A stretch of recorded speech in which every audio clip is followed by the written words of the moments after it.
Still can't hear me? You can hear me now? Yeah. Okay, can hear you now. Fantastic. Sorry about that. Good morning, guys. How are you doing this morning? Are you good? Come on, turn your cameras on so I can see you. Just give me a thumbs up if you could. I want to see some live from you guys. I can see some beautiful smiles. I can see some amazing smiles on this beautiful morning. It's an amazing day. It's a sunny day out in South Africa here in Durban. How's the weather out in Poland? How's the weather out in Russia? How's the weather out in Denmark? Whoever you are. Look at you guys looking so amazing. Some of you look like you just finished your breakfast. I can see you. You're looking so shiny and bright. Man, oh man. All right, guys, we're going to kickstart off day 2 of our conference. Welcome back. I hope you had a good afternoon rest from yesterday. If you agree with me about yesterday's session, you're just going to show me a thumbs up. I'm going to say a few things. If you agree, you show me a thumbs up. If you don't agree, it's a thumbs down. All right. So can you agree with me yesterday that we learned something new? If you say yes, thumbs up. Can you agree with me that yesterday we definitely were challenged to think bigger and better? If you agree, show me a thumbs up. Can you agree with me that all the speakers of yesterday, they were just fantastic? Show me a thumbs up. In the groups yesterday, when we are in the different rooms, can you agree that the facilitators were amazing and they did a great job? Awesome, man. In your screen, can you just point at the direction where I am today? I know yesterday maybe I was down. Today, maybe I'm up, maybe I'm on the side. Can you just point where fortune is? You can't see me. Someone is saying I'm down. Am I up? Someone is saying sideways. Oh, come on. You can't have me in 3 sides at once. I see someone is pointing 3 ways. I'm a magician, I guess. I'm disappearing from here to here. All right, guys, we just had to have a little bit of fun. Before we kickstart our program, I just want to officially welcome you back to day 2 of our conference, which is a webinar. We are celebrating World Planning Day webinar. The actual World Planning Day is on the 8th of November, but we are doing a celebration nevertheless to honor the many men and women who are doing amazing work across the world. And I just want to say salute to all of you guys. And before we commence with all the proceedings of today, can you give yourself a round of applause for the fact that you are amazing and you are doing a great job? Great stuff. Welcome back, yes, guys, to yet another day. It is day 2 officially. We're kickstarting. We just want to give a huge shout out to all our stakeholders, as we always do. The formalities are very important. So we want to thank, to name the few, it's the eThekwini Metropolitan Municipality, the University of KwaZulu-Natal, which is UKZN, famously known here. It's the best in the country, so yeah, you better know.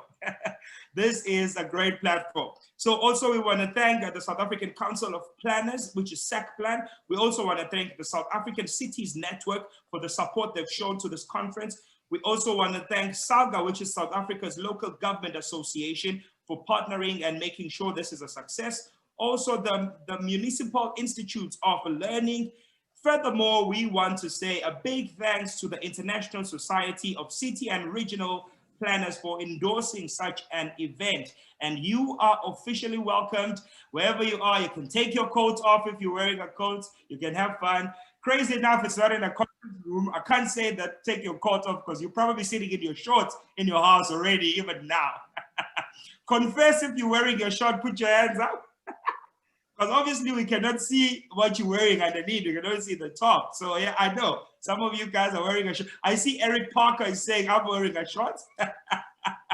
Man, oh man. All right, guys. Yesterday we had such a very thought-provocative day. We had speakers that challenged our thinking. You know, we learned so many things in the whole proceeding of the day. Some of the things that I really learned, it reminded me of a story from my childhood, which I was told by an uncle of mine. So I am born and bred in South Africa, in the city of Durban, In the north of Durban, there's a small town called KwaZulu-Natal, which is called Stanger. The town is not so important, but I want to tell you something. In this town, the King Shaka Zulu that you hear about, yes, he's from that town. So King Shaka Zulu and I, we are like this. So yeah, so I'm born and bred in this town. I wanted to share a short story. So this uncle of mine told me a story about two young men who went out one day to look for a job. And as you know, in South Africa, our unemployment rate is quite high. Not only in South Africa, in the world over. There's not enough jobs to cater for all the people. So he tells me a story of two young men who went out to look for a job. These two young men, namely, he gave them a name. One was Mdu and the other one was Nosipho. So Mdu and Nosipho, they went to go look for a job. Now they didn't have any qualification of any sort. So as they went to look for a job, they started at a bakery. They meet the guy who owns the bakery, and the guy that owns the bakery says to them, young man, let me tell you something. I don't have a job for you if you don't have any qualification. Do you even know how to turn the oven on? And the two young boys sadly walk away, not getting the job, and they did not know what to do afterwards. As they were traveling, they moved from the bakery. They then leave the bakery, they walk down the store, they see a retail shop. In the retail store, it's a supermarket. At the supermarket, they ask them if you have any sort of experience of working in a supermarket. Do you know anything about the supermarket? Do you have any qualification whatsoever? The two gentlemen then again say, we are sorry, we don't have any qualification. Again, they got chased away. As they got chased away, the day went by. They went from the supermarket to the butchery, from the butchery to the cake shop, to everywhere. They couldn't find a job.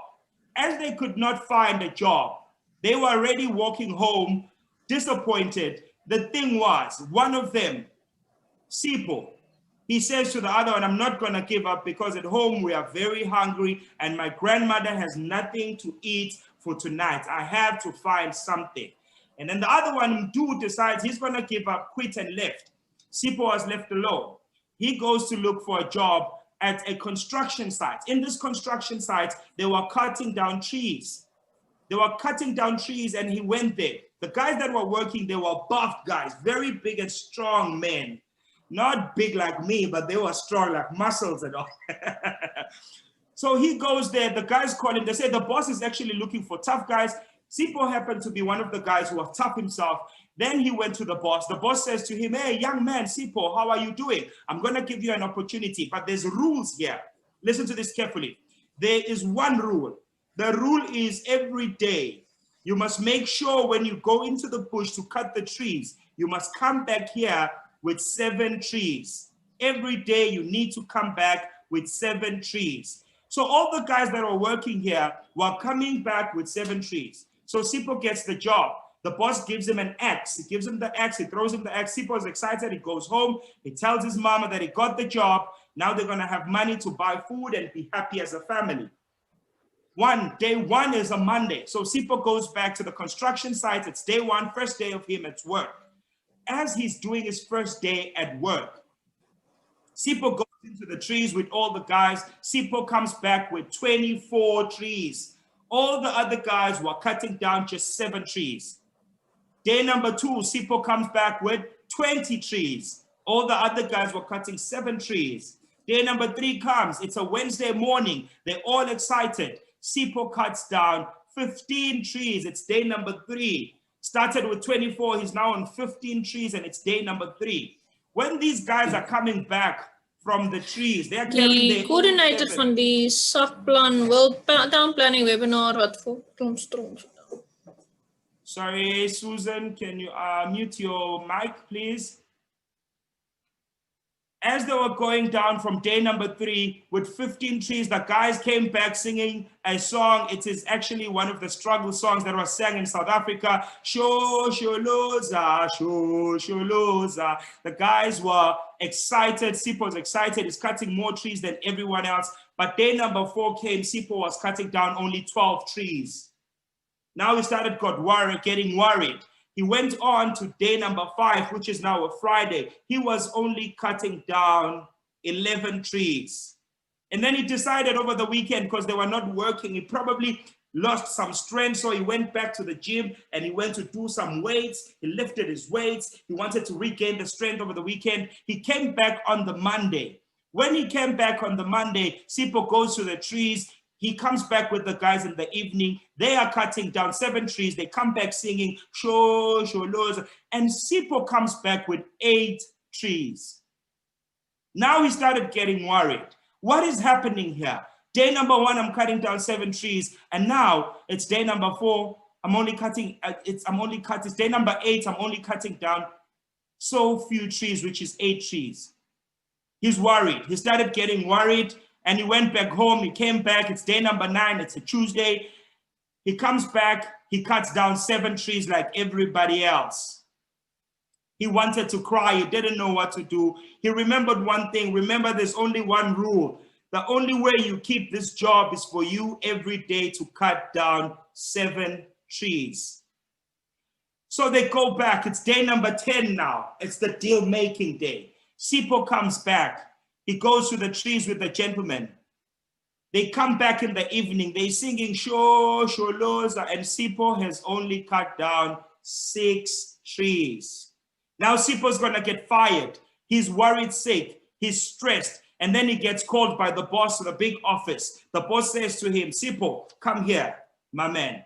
And Sipho started crying. He knew he was gonna be fired. He knew he was in trouble. He had to now answer what happened to him. And he asked the boss, sir, please explain to me, where did I go wrong? The boss laughed at him as he mocked him. He said, young man, I've been doing this job for years. I know people like you, they come here every day. Let me ask you a question. Before I fire you, you asked me, where did you go wrong? I'm gonna ask you a question. And this question really puzzled me and changed my mind. He asked him, young man, when last did you sharpen your axe? It moved me. He said, when last did you sharpen your axe?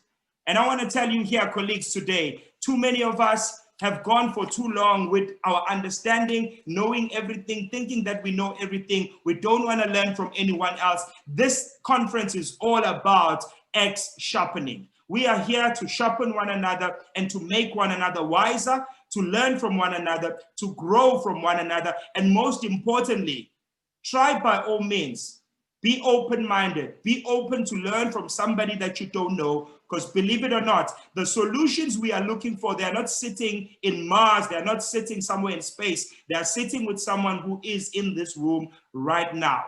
Therefore, with those opening remarks, I want to open the conference with our first part of the program. Today, we're going to welcome the 3 people who are going to give us feedback from day 1. Obviously, we learned a lot from day 1, so we want to know now the things that we learned and share and get feedback on what happened. So allow me to introduce the 3 people who are going to be giving us feedback from day 1 to tell us more on what they take from day 1. Number 1 will be Mr. Emmanuel. We have Dr. Chipunga and Mr. Musima. So I'll allow them one after the other. They will present, they will tell us what they're going to present about. Emmanuel is going to speak about smart cities. Dr. Chipunga is going to speak about spatial planning, and Musima is going to speak about COVID-19 in planning. I'm going to hand over to them. Exactly by the way I was telling them, Emmanuel will go first. The floor is yours. Thank you very much, Program Director, and greetings to our global participant. Thank you for the opportunity. My name is Emmanuel Letebele from Strategic Spatial Planning. My task is very easy. It is to report back on the smart cities and the 4IR breakaway room. The first speaker in our very sort of interesting room was Dr. Matej Niksik, who is from the Urban Planning Institute of the Republic of Slovenia. He presented a very interesting project called Smart Ljubljana, which is located in Slovenia. What he indicated is that they are experiencing quite a rapid growth, which leads to fast motorization of their city. Some of the challenges that they are facing are related to air quality as well as flooding. And as a response, they developed a mobility management plan for the city of Ljubljana, wherein they are transforming the urban landscape into smart living spaces. And part of the response is also to improve the management of urban flows while focusing on sustainability. They also indicated that they're bettering the use of lives of the inhabitants of Ljubljana through the use of green technology, and the Smart Ljubljana project won the European Green Capital Award in 2016. And I think part of it is due to the fact that the master plan for the city of Ljubljana has green networks as part of its major backbone along the areas that they develop as part of their future development. He had a very interesting definition of smart cities. He indicated that being smart is being able to grasp quickly and think penetratively. He also indicated that being smart, you are required to act in accordance with your intellect. And I think he gave a human dimension to smart cities. And he also opined that I think there's a need to move from smart cities to wise cities. Given that Ljubljana is a city that is driven by innovation and the public is involved in smart city concepts. And his concluding thoughts were that you need to keep smart cities simple and close to the people. There's a need to make use of local knowledge and expertise.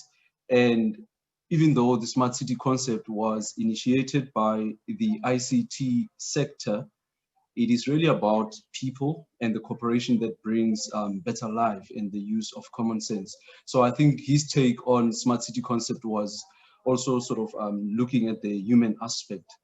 The second speaker in room one was an architect, Mr. Rajendra Kumar from New Delhi in India. He presented on what he calls the 100 smart cities, ways ahead and challenges. A very interesting take on smart cities. He started off by saying, call it wise, intelligent, or smart city. The requirement is that you need to be open to technological advancement, which I think it's a given. And he also indicated that smart cities require smart solutions to make infrastructure and services better. The intention behind providing smart cities in India, he looked at some of the objectives, which I'm going to quickly run through. One is to improve the quality of life, provide clean and sustainable environment, and apply smart solutions.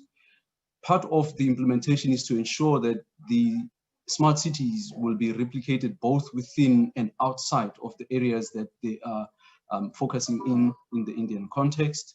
And on the implementation front, he looked at financing and the fact that there is a need to have a special purpose vehicle to plan, implement, manage, and operate a smart city. And he also indicated that the special purpose vehicle in the management of smart cities is headed by a CEO, and they do enjoy the support of national, provincial, and local government. A very interesting sort of take wherein, amongst other things, he also outlined, the success ingredients of having a smart city, which are, the concept of smart governance, smart economy, smart environment, smart living, smart mobility, and smart people. So there again, the human dimension is embedded in the smart city concept. The final speaker in our breakaway room was Dr. Hanna Obracht from Poland.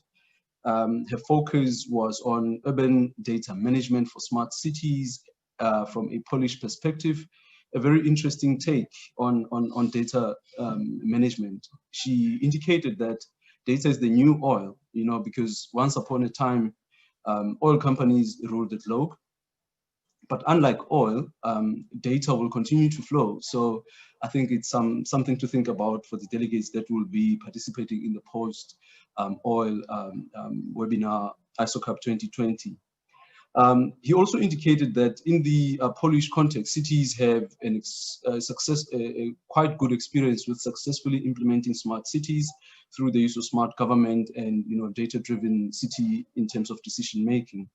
And they also observed that societies are still, to some extent, excluded from the process of data collection. Now, they also learned that there is an opportunity to learn from technological giants in terms of using real data and the monitoring thereof. And she also indicated that urban planning calls for a more integrated and holistic approach in the establishment of data cooperatives, which will integrate all city actors and that can contribute to smart city solutions. So it was quite sort of a very interesting presentation that she delivered. And I think in sort of closing, she also mentioned that she was part of a research whereby they used geolocated social media as part of data mining and analysis.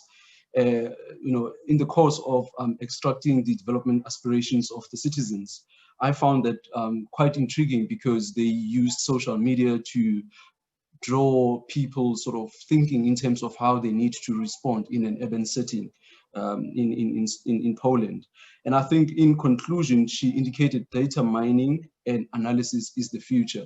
So I think from the smart city and 4IR, the common thread that sort of ran through the three presentations regarding smart cities was that smart cities should cater for the needs of people. It shouldn't just be all about technology. Program Director, thank you very much for the opportunity. Thanks. Thank you very much, Mr. Emmanuel. A very, indeed, a detailed one. I think I can agree with you on that. We really did learn. Those who are attending the room that you are in, do you agree with his feedback? Show me by thumbs up if you do agree with him. They could be disagreeing. Okay, you're getting all thumbs up everywhere, Mr. Emmanuel. I guess you did an amazing job right there. Okay, we're going to take Dr. Chipunga next to give us a detailed feedback around the spatial planning. Sir, please take the floor.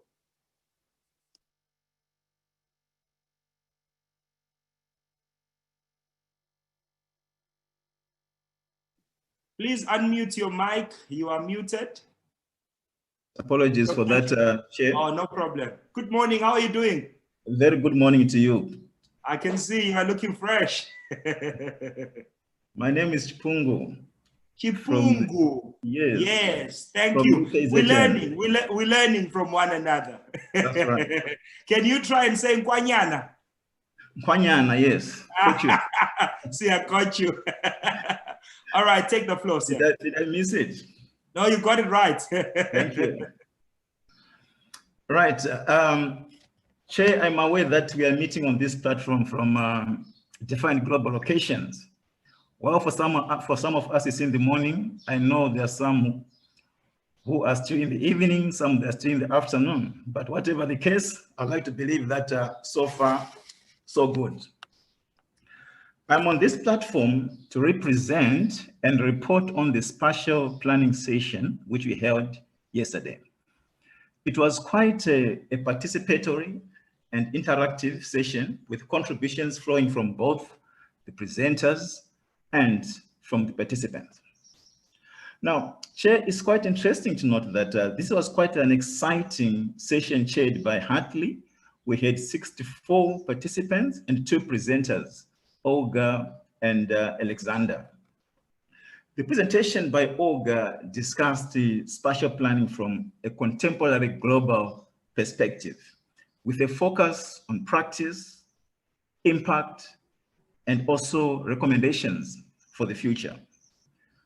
On the other hand, Alexander gave us an insight into the evolution of town planning from a Russian perspective, with a focus on traditional planning systems, which in most cases are a monopoly of the state and are characterized by the top-down process. But what is spatial planning? This is the question which was posed at the beginning by the chair of the session. And we had a lot of contributions from the floor. Some called it a developmental tool. Others argued that it is driven by specific data and principles.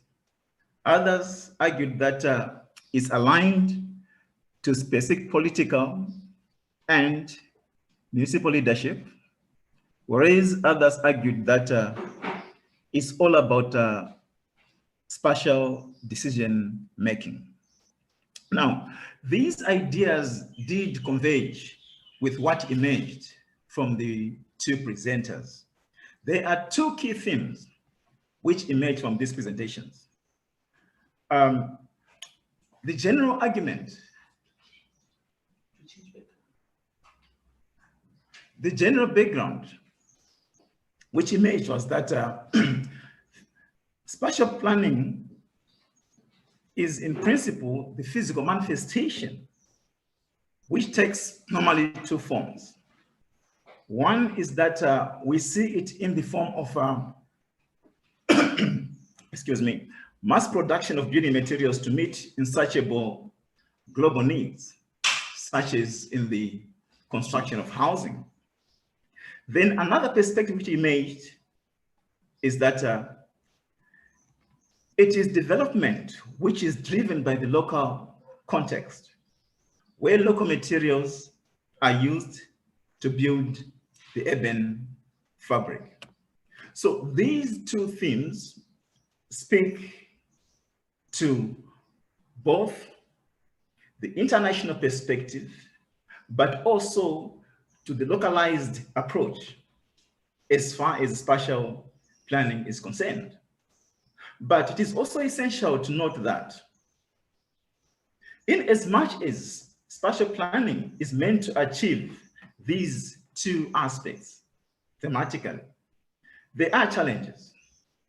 Challenges emanating from climate change, which is associated with floods and perennial droughts. Challenges arising from traffic congestion.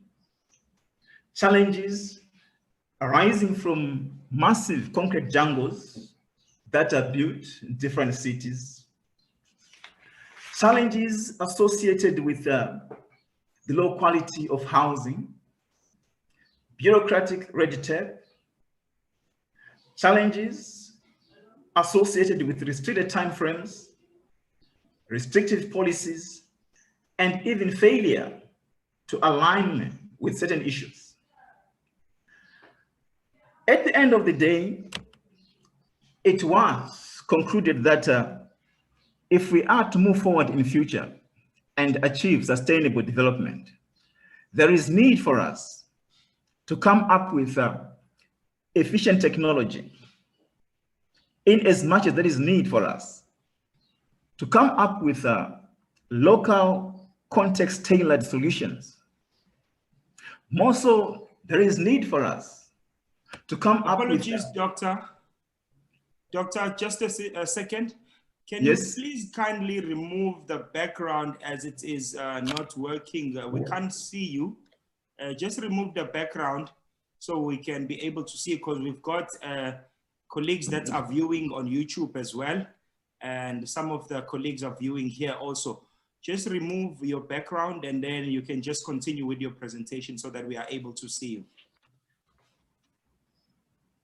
Okay, apologies for that, colleagues. That. I believe you couldn't see the doctor as well. So it's better if he removes the background, because it's possible that he's getting too much light bouncing from the back. As a result, it is distorting in his screen. We cannot see him properly. So they're just going to remove his background and then he's going to continue with his presentation. But Doc, it's very informative so far. We are really learning a lot from you. Thank you for that informative presentation so long.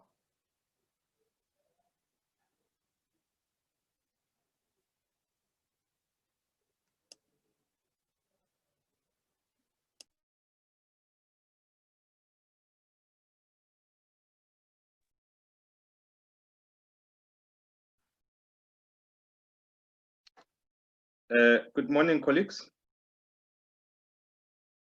I thought the doctor is still sorry.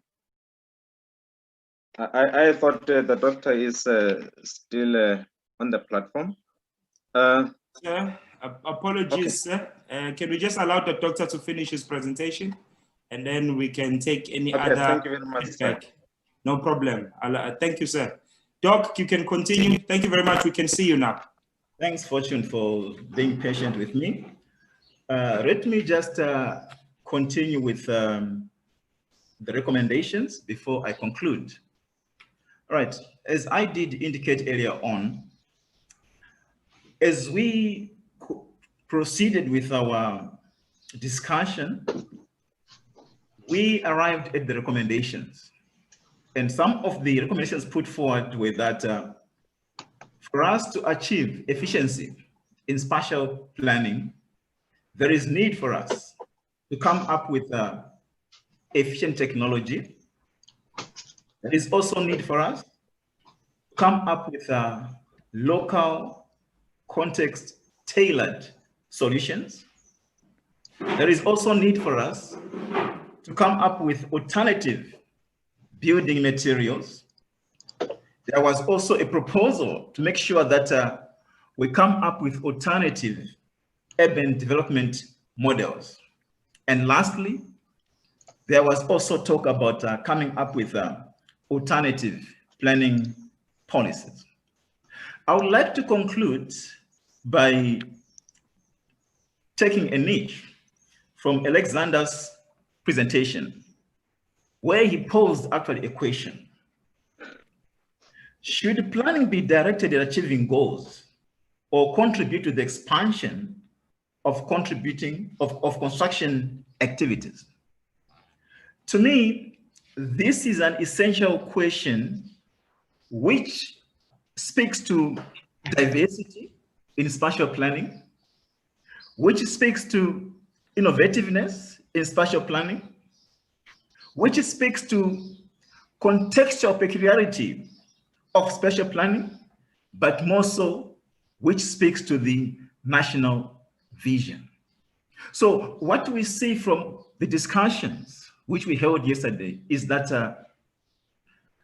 the approach to spatial planning, in as much as it is driven by so-called general principles, it is embedded in the national vision, in as much as it borrows a lot from global practices, but also being driven by local expectations.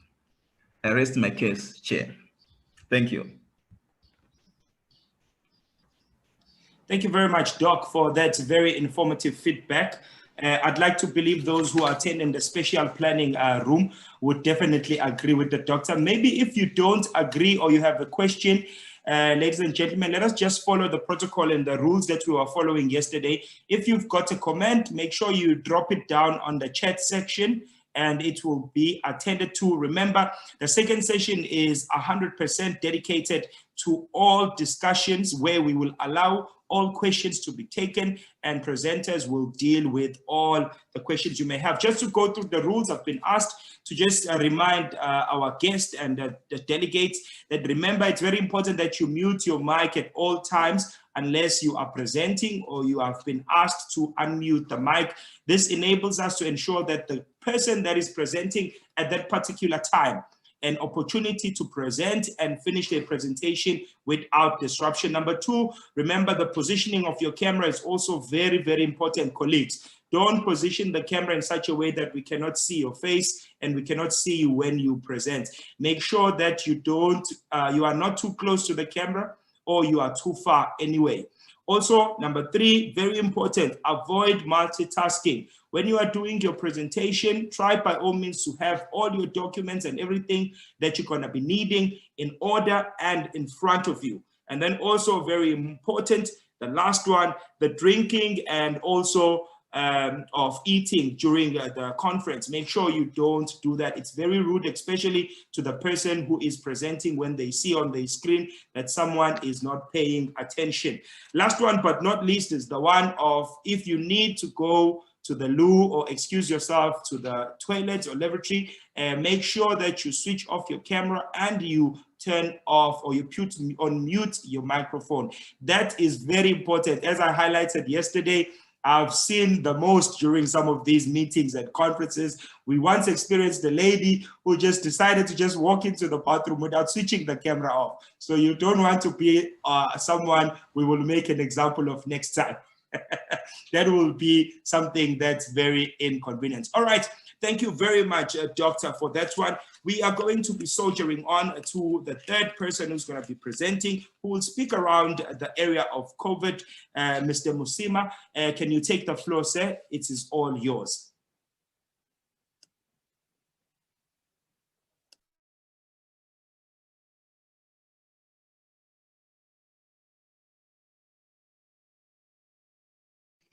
Unmute yourself, Mr. Musima.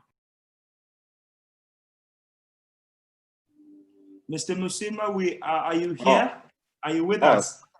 Oh, thank you very much. I'm sorry. Yeah, I was saying we were in a COVID-19 in which we had both Dr. Mtunu and Dr. Serene. And Dr. Mtunu presented more about his thoughts. He was actually sharing his thoughts of how this COVID-19 pandemic impacted society. That's also the economy of the country, or rather the countries, and education as well. So as we can remember very well, we have seen what happened immediately after this pandemic was announced. We saw how society was impacted, how the economy went down, that even forced the government to borrow money to bail out businesses and also to support communities with funding. So in addition to that, Dr. Serene shared with us what initiatives they took post this COVID-19.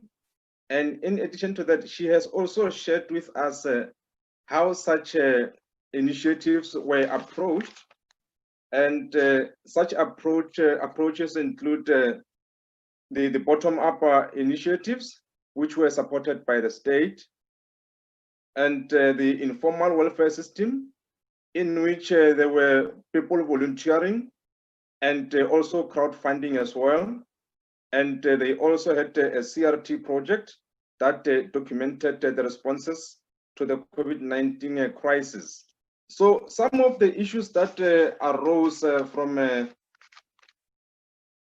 the presentations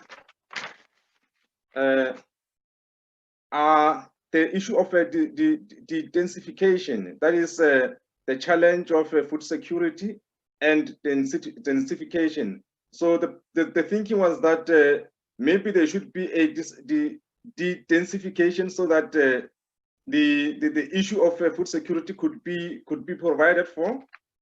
And another question that that came up was the issue of the land question in South Africa. On what extent are the South African challenges in the face of this COVID-19 were exacerbated by this issue of land question, which I think the colleagues will think about it and how maybe has this really affected our communities. And one other comment that was raised was the issue of hotspots, especially in the urban areas. We know in the urban areas, we having some of the areas, especially the informal settlements, and of course our townships, where in some cases it was very difficult for government to regulate, or rather to make sure that people are following the regulations as they were set out. And another issue was the issue of the poor and the vulnerable groups who got impacted by COVID-19. This also affected the informal sector. We know that most of the informal sectors were closed, especially after this COVID-19 was raised by the state. So most of the businesses, they shut down. Most of the people lost their jobs as well. Then the informal sector got it even more worse, because even when the levels were going down, most of the sectors couldn't get an opportunity to open. So those are some of the issues that were raised by colleagues. And again, the issue of the services. We saw government starting to give more services, trying to build more houses for people, within a very short period of time. So we're not really so sure if really government should wait for this pandemic so that they can give services, or if they should just give services as they are supposed to do. And lastly is the issue of us in academia, how this pandemic has really affected us. Some of us, we have some of the modules or courses that are field work based. So we really need to think on how are we going to deal with these issues if people cannot go to site visits so that they can complete their assignments. And lastly, I think it's the issue of rural planning. We more and more talk about inclusive cities, inclusive urban environments, but nothing is being said about the rural areas. So some of the colleagues in the House raised the issue of also including rural areas, making sure that their spaces are also functioning the same way as they are supposed to be functioning. Our education system should also include those in the rural areas. I thank you, Program Director. Thank you very much, sir, for that one. Very informative indeed. I'd like to get from you guys, did he mention those who attended the room in which he was in, where we were talking about COVID? Did he mention all the things that were talked about? I think that's very important by showing me thumbs up. Let's participate and be part of the program. Did he mention them? If you say yes, you say thumbs up. If you say no, you say thumbs down. But I believe he really presented very well. I doubt there will be anyone saying thumbs down. Anyway, that was the room's part of the feedback. You know, yesterday we also had a panel discussion, which was very informative, which sort of just shifted our thinking and our mind. I know we had Dr. Sabina, who also provoked us greatly on some of the questions she was asking. And the things she mentioned, some of the things I really did pick up from her presentation was that the idea of paradox is embodied in smart cities. And she asked, who really is working in smart cities? Who is making these smart cities? Or what are they made up of? Is it people? Is it planners? Or is it the shininess of the buildings or the people or the things? Quite interestingly, she asked also something that was very much, can we be able to afford these smart cities? Less about machines and more about people. Some of the things she mentioned. Also, Mr. Adams also mentioned if planning is politics and politics is powerful, then how do we implement? Something that was very, very important that he did mention. Also, Joe also mentioned something which was quite mind-blowing. He mentioned that planning is born in crisis. It was indeed a powerful one. That session was facilitated by Prashina. It was quite an informative morning session indeed. All right, so carrying on with our program on day 2.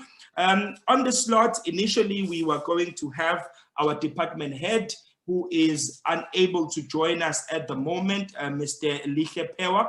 But however, don't worry, he has handed over reins to a very amazing lady who has been holding me by the German hand and making me run around and making sure that we get the work done on time. At this moment, I will allow Mrs. Lecker to come to the platform, and she will brief us a little bit also around certain things that are very important. So Mrs. Lecker is a qualified town planner and regional planner and holds a master's in town planning and regional planning. She is a registered town and regional planner within the South African space. She is currently employed at the eThekwini Municipality, Durban, South Africa. She will be presenting to us, but I actually have a question to her, which I really would want her to go in depth in. What are the factors that lead to poor implementation of the plans that planners make? Because we heard yesterday that planners are making plans, but they never implement them. What are the major factors that are affecting these plans from being implemented? Anyway, allow me to introduce, may you take the floor, Mrs. Lecker. Thank you, Program Director, and a very warm and loving welcome across the globe to all the planners from the warm city of Durban. So as my program director already directed you, I have a question that I have been asked to respond to this morning. So if I could just ask Janice to move to the next slide. Please, Janice. Okay, so I want to make a few opening remarks this morning before we actually have this discussion. Before you start, pardon, Leka, can you please turn on your camera for the viewers on YouTube as well? Oh, I beg your pardon. Sorry, is that okay? Perfect. All right. So the opening remarks are very limited in number, but obviously they're very relevant as well. So town planners, by their very nature, are plan makers. I think we all understand that. Their profession teaches them to make, to draw, and to produce plans. And these plans are of varying scale and content. But these plans are very important because these are the plans that shape people's lives. And by implementing such plans, they will serve to create opportunities for people and create live, work, and play environments. So that's the first opening remark that I'd like to make. The second one is that planning is a social science that shapes people's lives. And it is these very plans sometimes that become the reason for a planner's demise. And hence, the topic that we have chosen for this Congress is so apt. Lastly, in the opening remarks, I'd like to just say that planning in general is often considered to be challenging through its very nature because it is constantly changing. But the ability to remain relevant is exceptionally challenging, but it's also very exciting. So the question that the program director posed to me this morning was, what are the major factors that lead to poor implementation of some of these plans that planners make? So Janice, if we could get on to the next slide, please. So I want to talk about a set of generic principles across the globe. And I've chosen to speak about 5 of them, and I'm hoping that time permits us to actually speak to all 5, but I'll be careful of time as well. So I want to pick up on institutional issues. I want to talk about some of the political issues. I want to talk about the social, the economic, and of course the COVID-19 issues. And lastly, and importantly, the land issue, time permitting. Thank you, Janice. All right, if we can move to the next. So under institution, right? And I think very importantly and across the globe and from all the literature research that I've been doing over the last few days, there seems to be an apparent lack of spheres of government to actually talk together to each other in actually producing plans or in translating plans. And these plans, as planners will understand, are plans that direct the actual development of a country. Now, in the South African context, our national legislation, it's called the Spatial Planning Land Use Management Act, directs us to have a national spatial framework. It then says that provinces should have a provincial spatial development framework. And then lastly, it says that at a municipal level, we too should have a municipal development framework. But program director, the extent to which these plans actually talk together or talk to each other largely remains unknown. And the results that we have, particularly in the South African context, is that provinces actually start to compete against each other. And they compete for the same resources, which are either human or capital. And this competition actually then undermines the vision of the country. Now, at a very strategic level, the ability for one plan to talk to another or to have one plan for a country is actually a win-win for everyone. But right now, it's largely a challenge. And from the literature review, you could actually draw the conclusion that there are many countries who are experiencing exactly the same problem. Now, I was very very interested to note that sitting in the Smart Cities room yesterday, we had Dr. Mate, who actually talked about the implementation in Slovenia of the smart city. But I was also intrigued that their spheres of government sing from one hymn sheet. India as well, and that was architect Rajendra Kumar. And, you know, India is an exceptionally big country, but governments and spheres of governments were starting to talk together in that context as well. So let me then say that there's some light at the end of the tunnel in the South African context as well, because we too have believed that we have found the missing layer between these various plans that I talked about initially. And we have a tool that has largely emerged in the last few months called the District Development Model. We call it DDM, which is very much in its infancy, but we believe that this is going to be the South African missing layer that links all these plans. Now, if we get this right in the South African context, we're going to find that implementation, real implementation on the ground starts to happen. So Janice, if I could ask you for my next slide, please. Could I ask people to mute their mics, please? It's very difficult to actually have feedback. All right, so I want to speak now about major planning projects. And these planning projects are actually in the public realm, right? So we're talking about public realm projects, those that are delivered by the different spheres of government. Now, I chose to talk about or use examples of the port and of course new airports and other key infrastructure which the different spheres of government are actually involved in.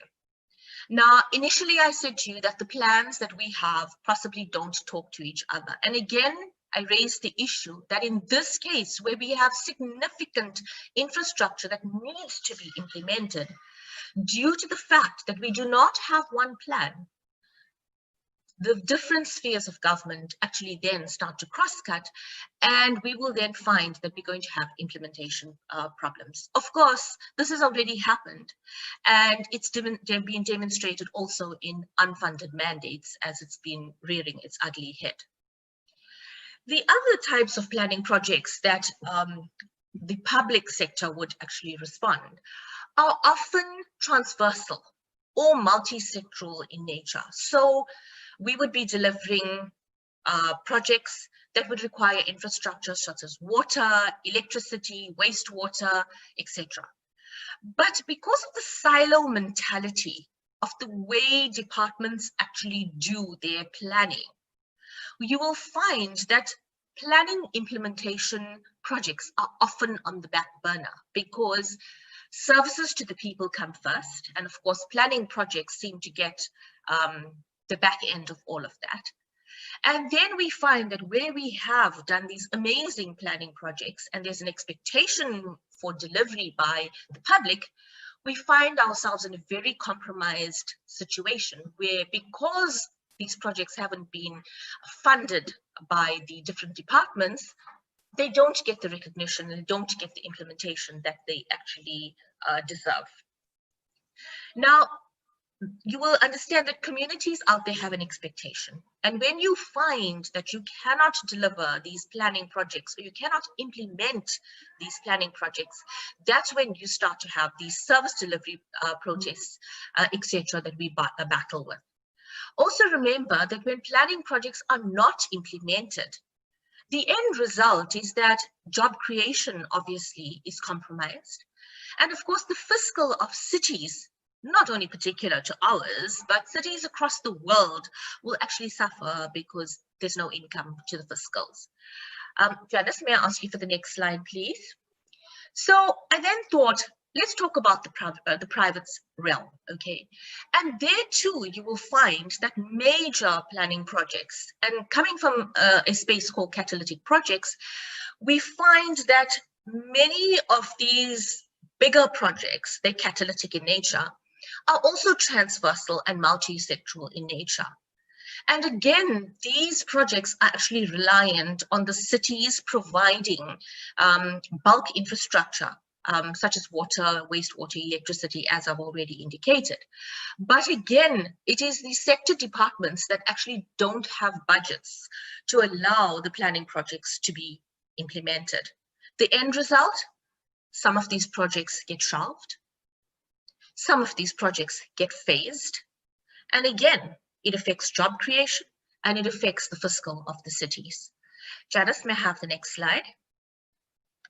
So I looked further and I thought, let's have a discussion around legislation, because legislation is also a reason why we do not implement our project's program director.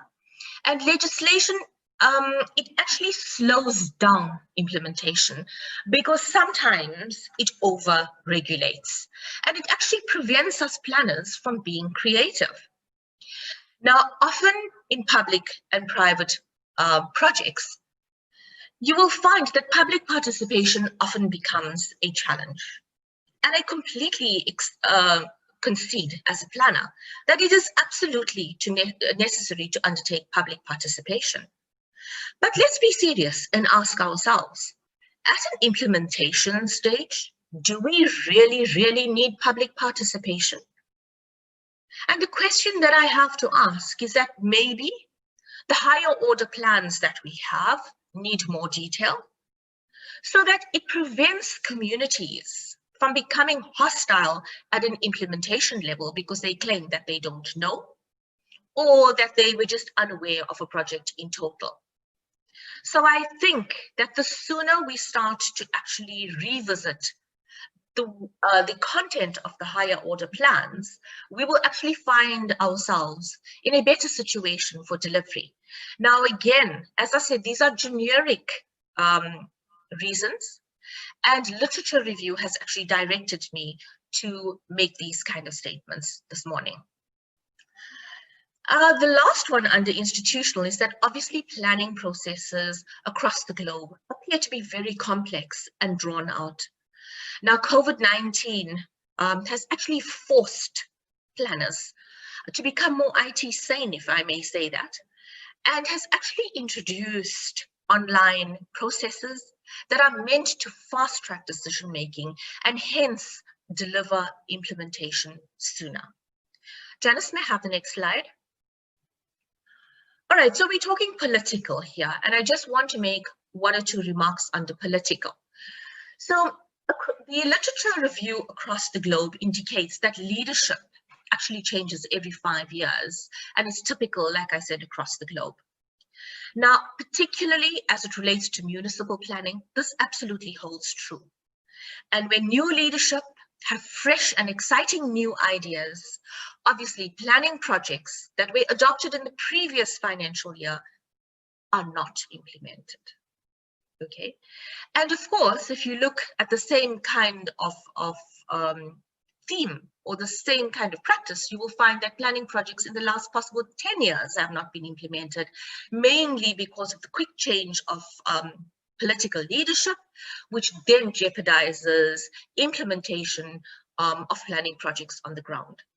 Of course, when planning projects are lost, budgets are lost. When budgets are lost, there is no delivery. So I think that the change of leadership often compromises the delivery of planning projects across the globe. Janice, if I could have the next slide.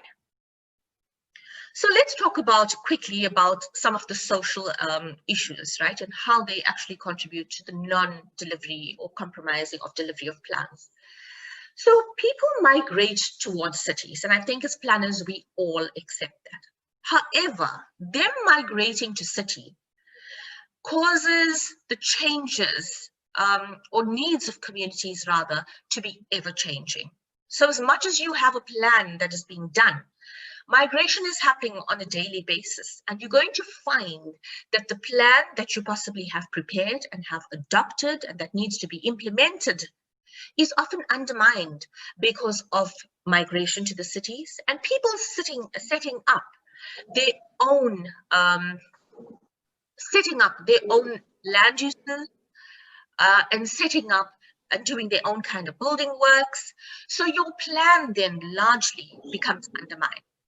However, I think that planning needs to become a little bit more robust and resilient in order to respond to such change.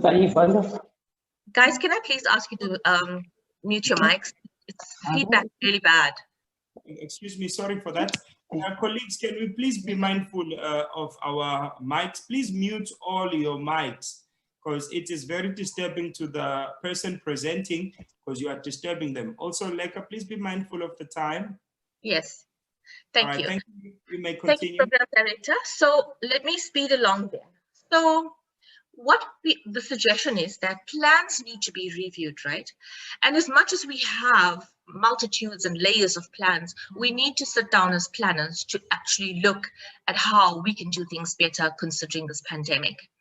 Now, I said that people's needs also change while planners are making plans. So these plans that planners make also take a long period of time to be translated into something that actually becomes an implementation plan. So we need to find ways in which to get to delivery at a faster rate. Janet, let's just go to the next slide, please. Okay, so in terms of COVID, right? Obviously pre-COVID, and we find that some of the global economies were really, really resilient. In the South African context, unfortunately, we suffered a recession, an economic recession towards the latter part of 2019, and we never recovered from that. The recession resulted in a huge blow to us and thousands of jobs being lost. This impacted on the built environment sector, and both local government and private sector were then found wanting to review their projects, their budgets, and their implementation. So in the South African economy, we never recovered, and largely implementation was put on the back burner. March 26 saw South Africa go into lockdown 5, so it was complete shutdown. And this resulted in no implementation of projects until late October 2020, which is just a few weeks ago. However, most of those projects have now lost their budgets, and many of them are unable to be implemented. And with the elections coming for us next year, communities are starting to really scream about implementation. Janet, if we could go to the next slide. So many projects, such as our new dig out port, had to review their implementation plans. And remember, this is the backbone of our economy. It allows movement of cargo into Africa. And other strategic infrastructural projects, obviously, the implementation was compromised. And like I said, this phenomena is not only particular to South Africa, it's actually across the globe. So we need to find, and while we have found ways to regrow our economy, town planning or planners need to really, really find a way to be more responsive to basically taking cognizance of COVID. So Janice, the next slide. So as it was mentioned earlier by the program director, you know that during the Great Depression, the Empire State Building was built. And I think that's a lesson for us, where private and public sector needs to come together to be more resilient, and we both need to work together to be more impactful. Both public and private sectors need to create new opportunities for growth, promote local businesses, and relook at our plans and be true to ourselves. Are our plans really relevant? Are the land uses and densities that we look at relevant? And really, do they serve a purpose? So we really need to reinvent our planning, but still maintain quality environments. And we need implementation, and we need to stop making more plans. So Janice, the last slide I think that we've got is that of land. And the ownership of land across the globe is an issue. Now, whether, and this often impacts on the implementation of planning projects. Now, land in most countries, if you research it, will show you that land is actually held by the state.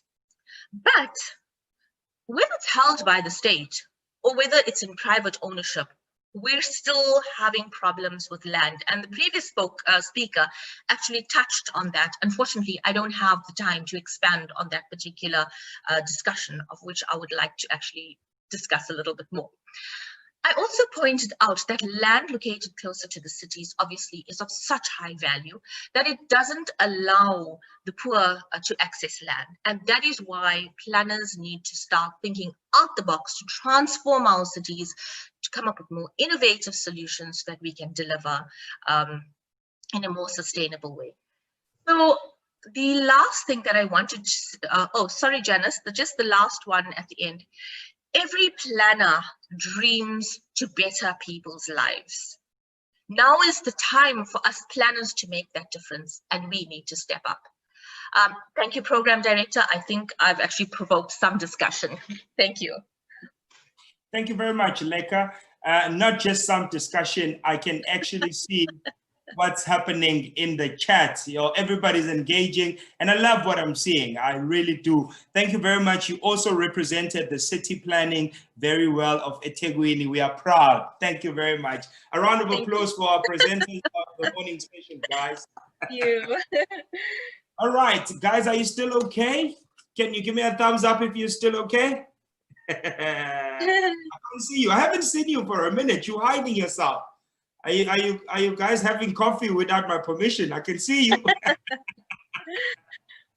All right, as long as everyone is still good, we are soldiering on. We are on to the last part of our first session. Our first session is going to finish at 11:40. Guys, colleagues, please make sure your mic is muted. Keep it muted. I'm going to call your name out if your mic is unmuted.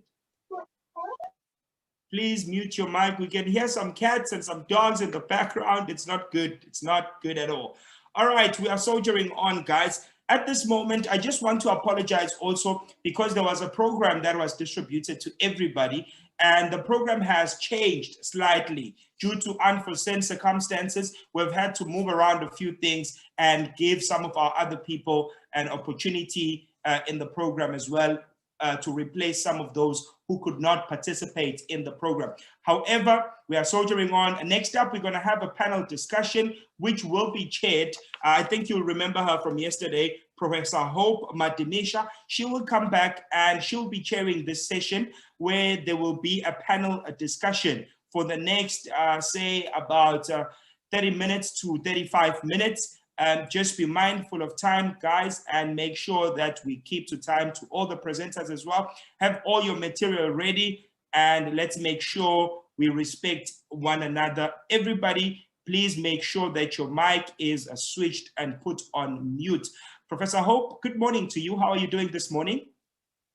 Morning, Fortunate and all the attendees. I'm doing very well. Can you hear me? I can hear you very well, and I see you are looking very nice and bright this morning. Yeah, I'm doing very well. Today, fortunately, we have 3 amazing speakers, which will be taking us through the panel. And I will briefly introduce them, and we'll give them time to make some opening remarks, some presentations. So I don't want to spend a lot of time going into details who they are and where they come from, because they've got lots of experience, they've worked in different environments. So I'll just pick just a few points about them. As I introduce them, they'll obviously show that their faces up. So I will start with Mr. Frank De Hout. I hope the surname I pronounce it correctly, Frank. And he has a master's degree in urban geography and territorial planning, and is currently a general secretary for ISOCOP.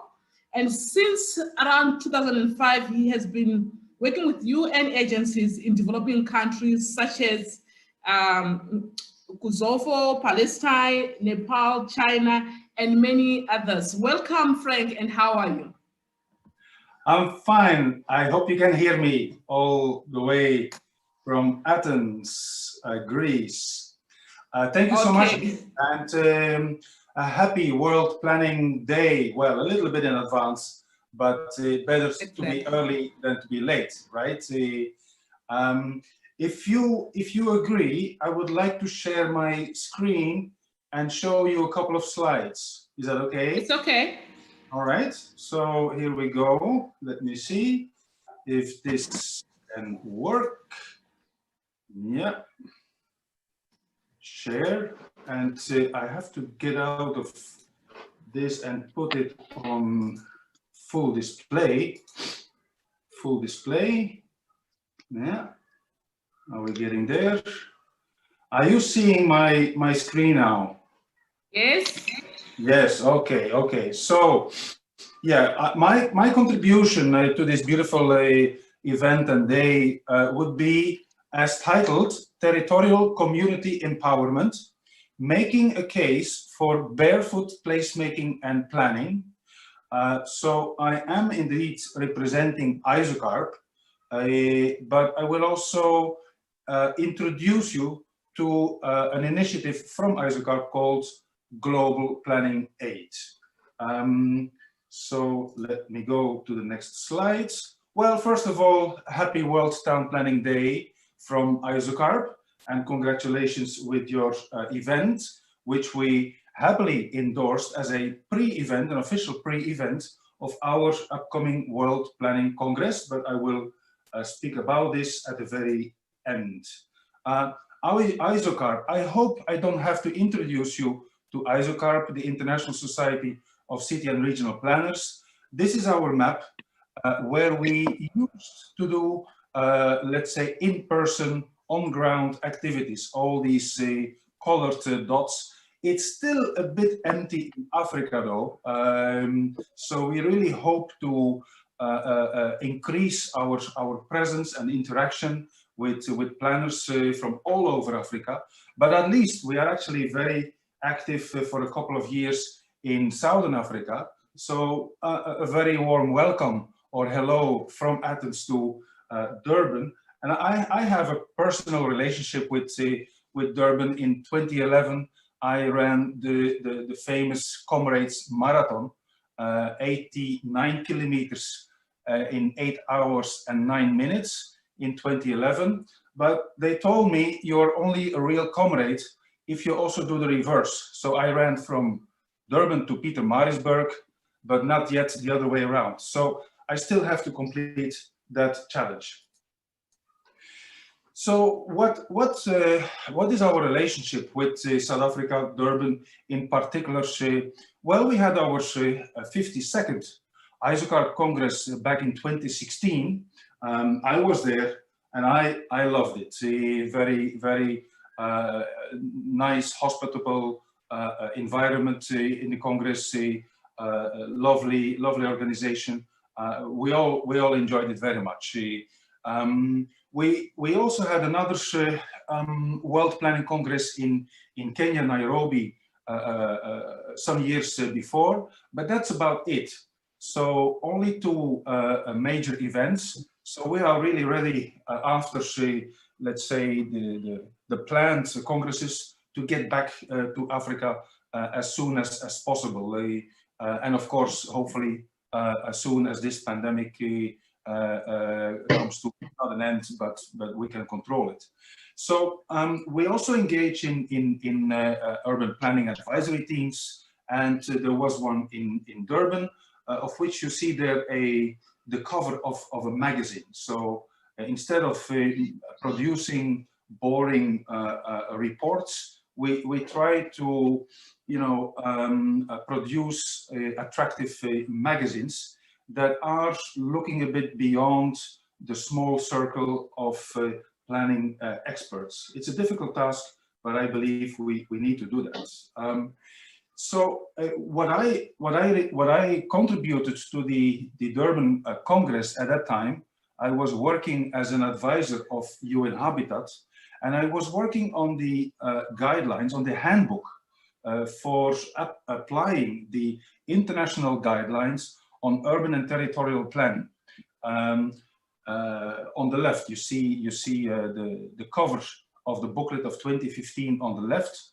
Recommendable, all planners should have that near to their desk, of course, also simply available as a PDF, but it's nice to have the printed booklet that you can consult from time to time with the 12 guiding principles. And on the very right, you see the handbook I drafted.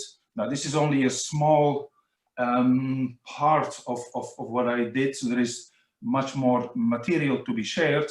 But in the middle is actually a loud call to apply these guidelines called Leading Change. And very nice to see that this was sponsored by Salga and written by my friend, mentor Cliff Haig.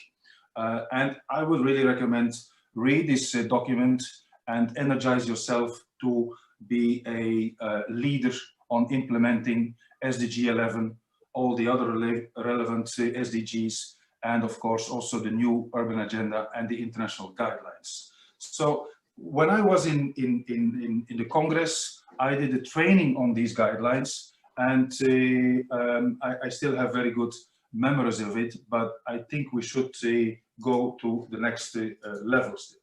So, well, there was, I think, Isocharp really cherish these kind of in-person gatherings. It is where you feel the energy of people being together from different parts of the world.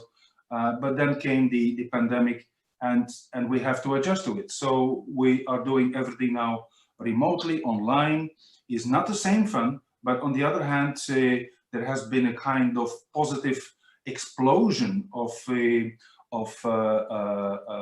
activities, collaboration. Since I took this office last year, I am almost on a daily basis in touch with one or another part of the world. So, and this has never happened before. So it has a plus side. It also has the minus side that we, of course, miss being together in a place with a sense of place. Okay. Well, back to one of my last, warm experiences as a private planning consultant, freelance consultant. I am Secretary General, but this is a voluntary position, so I have to make my earning. But also, I think it's good for a Secretary General to have your feet still in the practice, to be in the place with the people. And what you see here was, one of these visioning workshops I have conducted, more than 25 of that kind of multi-day visioning workshops, planning charrettes, with a mix of planning experts and non-experts. Let's say the majority being non-experts, having no clue about planning as such. But of course, I always say you have more than a clue about your own living environment. As a matter of fact, you are the expert of your own living environment, and you need the planning expert to extract it, to process it, to synthesize it, to make sense of it, right? But not to tell you what your problem is and how you should solve it. So in the middle, this was an exciting visioning workshop in Hargeisa, the capital of Somaliland. And in the middle, you see that young, bright girl, Sargal Hassan, never heard of planning. And at the end of the week, she was explaining the plan to a couple of experts standing around her. So that is most inspiring, I would say. And here on that slide, you see the results. It resulted in the Hargeisa Urban Visioning Week with the joint declaration. And I replicated this kind of methodology lately in Banjul, capital city of Gambia, with 200 people crammed in a room when the pandemic was actually already around. This was in March, but we thought it would not come to Africa. So that was the last big meeting I could organize. But you see the energy of people being together, sharing their ideas, and being you know, stewarded by facilitators, including myself, but not to be there to tell them what to think, what to plan for. So this is what I call in-house planning, bottom-up planning, learning by doing. I have, let's say, this slide. I have tried to make a bit sense of this kind of approach in an article published last year in our yearly review, the World Planning Congress review, that was launched at the Jakarta Congress. Beyond the plan, the need to build in-house capacity to plan, design, and implement urban and territorial strategic spatial plans. So it's up. You can read it for yourself. It is trying to make a link between, let's say, bottom-up participatory planning, but also planning at the strategic level for complex issues as mobility, transport, city regional, waste management, and so on. So really mixing the different levels and involving the people from the very, very early start of a planning process. And you know, this made me think that we need to rethink a little bit, or not a little bit, a lot, the way we do planning, the way we sorry, Frank, to disturb you. I just want you to run a little bit faster. All right, all right. Yeah, we're having problem time today. I'm sorry about that. I thought I had. We still have 2 more speakers. Sorry about that. All right, good. Thank you. We launched a new initiative at the World Urban Forum in Abu Dhabi called Global Planning Aids, which actually calls for this more bottom-up planning approach, making use of the vast pool of community developers that are not trained as planners, but with a little bit of help can become actually soldiers of planning, the foot soldiers of planning. And these slides, well, I will skip them. This is actually just to explain how bad it is in terms of the availability of trained planners in different countries. And this is all to say that, you know, like in India, there is 1 planner per 400,000 people. Yeah, if you compare it to UK. So there will be never enough planners to plan what need to be planned, right? To implement the new urban agenda. So we need to completely rethink this and use the people as planners. That is a bit the approach. So, and especially in secondary cities, towns, villages in the global south, but also in deprived neighborhoods in the global south and north. So you always have a bunch of excellent planners working in the main cities, in the capital cities, on the big projects, but most often forgotten are the secondary cities and so on. So Global Planning Aids is that new partnership. Planning skills need to be made more widely available socially and spatially. It's a joint initiative with the Planning Aid Scotland, and it's really shifting from advocacy planning to planning empowerment. I assume you get the gist. And in one sentence, Global Planning Aids is about us trained planners are training barefoot community enhancers. So we developed a methodology, and actually this is going back in time to one of my big mentors of planning, Patrick Geddes. Town planning is not mere place planning, nor even work planning. If it is to be successful, it must be folk planning, people planning. Yes, we're talking here about the 19th century, you know, Scottish planners. So nothing really new, but nevertheless, it got a bit forgotten because of our education and you know, the way we work.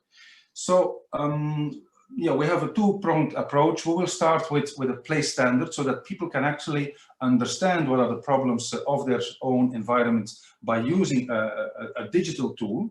So this is in development. And then finally, we would like to test this approach in a real space. And we have actually, the Banjul mayor is very, very keen on becoming a test pilot for this approach, so that we train local NGOs to train the local community leaders in their city. So it's a kind of two-phased approach. So that means we don't have to go with an army of skilled planners into the place. It can be mostly done remotely. Yes, so this is, I think, a COVID-proof approach. And you know what we are now looking for is, of course, sponsors to get this done. We could try for a kind of crowdfunding, you know, but we applied for funding through Innovate UK. They said, fantastic idea, but if you can't prove that it will be financially sustainable, then you have to look somewhere else. So we are looking somewhere else. We have some contacts, and we're also happy to announce that the mayor of Banjul will be part of the opening speech, opening ceremony of the upcoming World Congress. And this is the last slide. I hope to see you there. We will start on Sunday, which is the actual day of World Town Planning Day. And on the 9th, we will have a number of keynotes, including the mayor of Banjul. And I would say, well, pick up the voice, spread the message, and see how we can develop this barefoot planning approach all over the world. Thank you so much.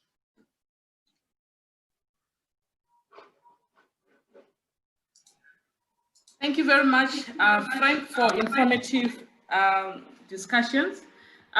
Without actually engaging with the presentation for now, because I'm mindful of the time, I will just jump start to the next presenter. That is Mr. Sithole, a very dynamic speaker. I've heard him speaking in different ceremonies, different functions. He's the CEO of South African Cities Network since 2002, and he was previously the local government coordinator at the National Business Initiative. Good morning to you, sir, and how are you? Good morning, facilitator. How are you? I'm okay. Okay, thanks very much for the opportunity. And I think alongside other speakers, happy planning day, happy planning week, and happy planning month. I think the entire planning fraternity is in celebratory mode. And this follows just immediately.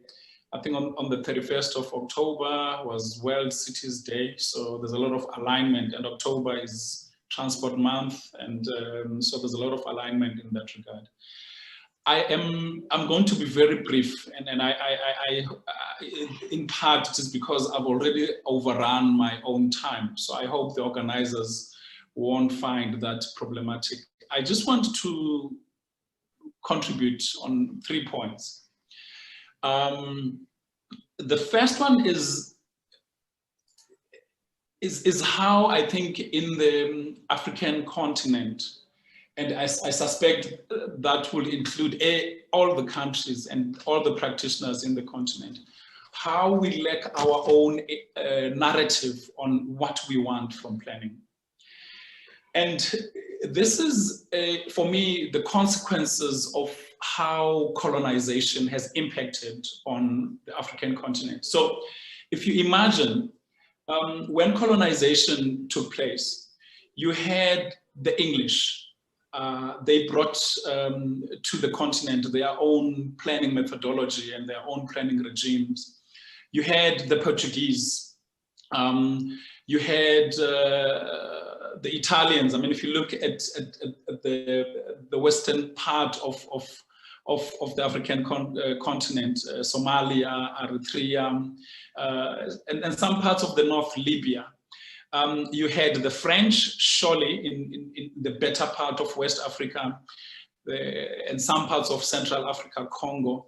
And you had the Germans in Cameroon, in Namibia. So part and parcel of what I want to share with the planning fraternity today is that it seems to me, first and foremost, there's a need for Africa to have its own narrative about what planning is.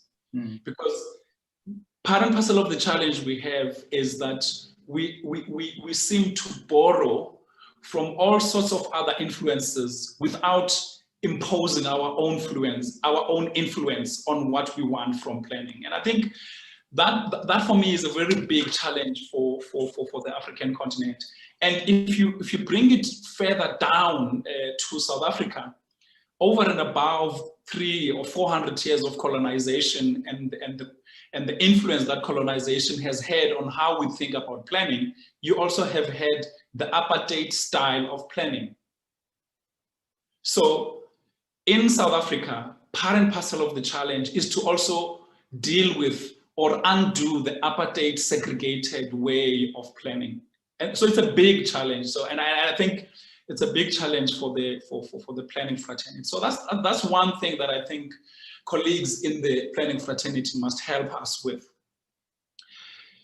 The second is, there was reference, I think there was a speaker from eThekwini who she spoke about alignment or misalignment in planning. And I would rather at this point in time utilize South Africa, and I think this is where most of my experience comes from. Unfortunately, there's a lot of misalignment in planning. So let's look at it. If you are a South African planner, you need to appreciate the new urban agenda, for instance, if you are in urban planning. You need to understand the prescripts of the Sustainable Development Goals. You then have to be able to link that international packet of policy prescripts to Africa. The African Union Agenda 2063, which speaks to the Africa that we want, is very prescriptive about what should be happening in the African continent. And then in South Africa, you then have to have the National Development Plan. And I think particularly for cities and municipalities, Chapter 8 is very clear in the National Development Plan about how it is that we want to transform spaces, engage in spatial transformation, and put in place more inclusive human settlements, which cater for mobility, which look at climate change and all of that. And then in each of the provinces, you will have a provincial growth and development strategy. And then ultimately, at a municipal level, you have the IDP. So there are lots of issues around misalignment that I think one tends to observe in the South African context when it comes to planning. So again, the planning fraternity, I think for me, has to see itself as championing all of us out of the current trappings of misalignment that we have. And by the way, there's, the objectives of all of these policies and planning instruments are very noble indeed. I think the issue is, how do we then practicalize these and implement in such a manner that we can dent or make the impact of apartheid on our society blunt?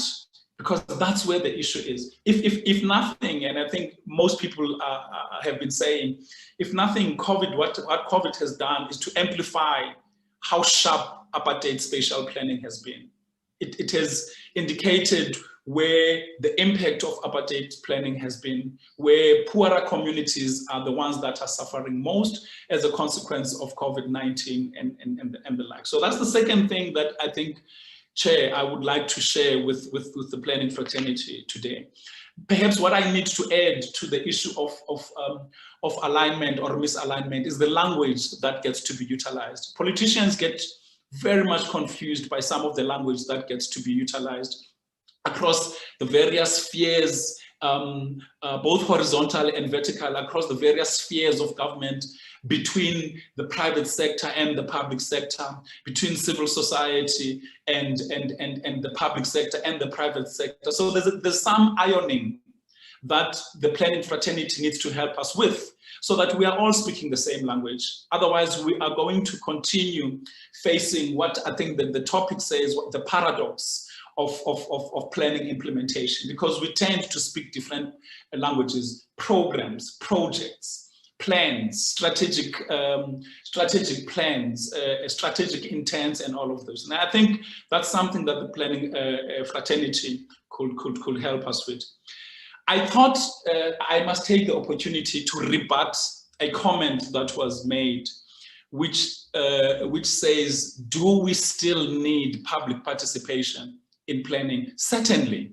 I think that question should never even arise. Not anyone that has experienced how apartheid divided societies and actually led to a situation where at least 80% of society was not included in decision making cannot question why it is that we need public participation.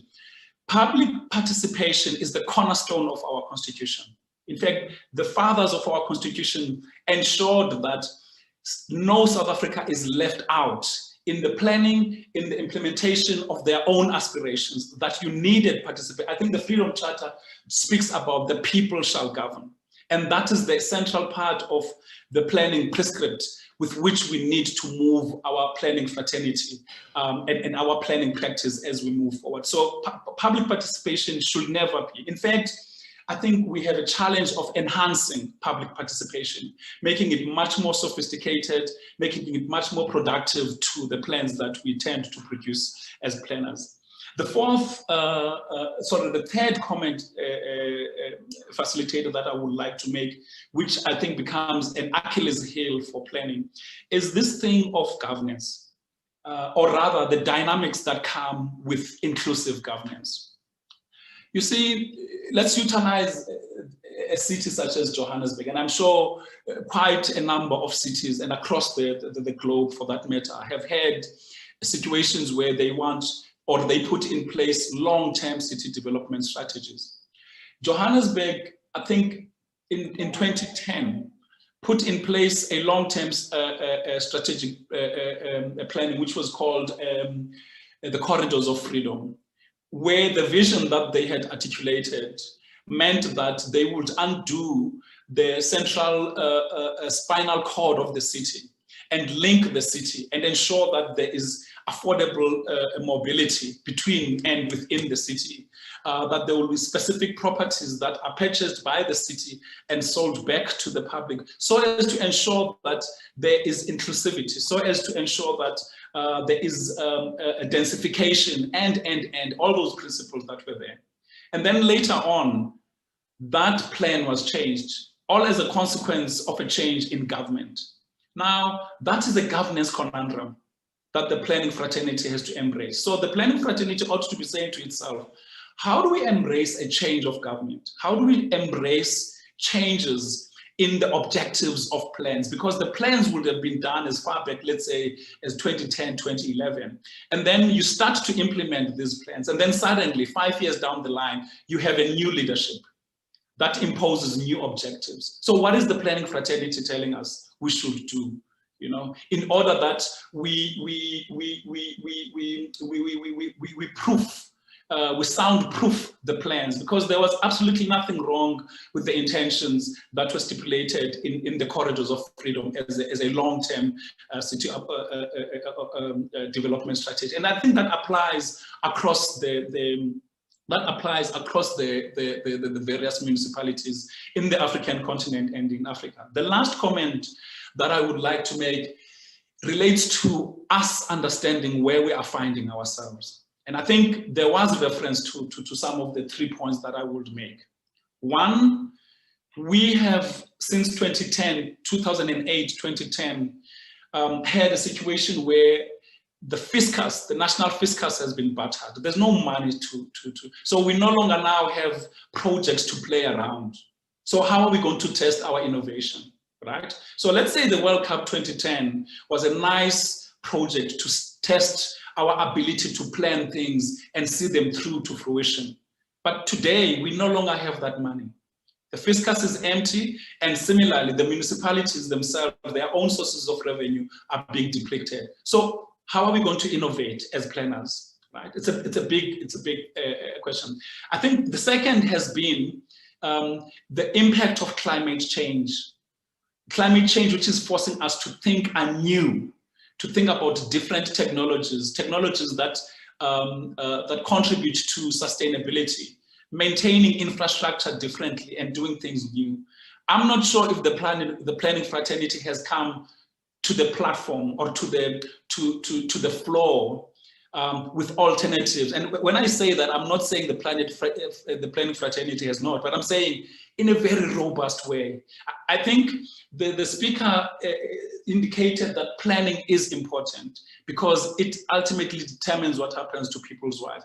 But I think it's also important that the planning fraternity is robust and it shows itself to be present.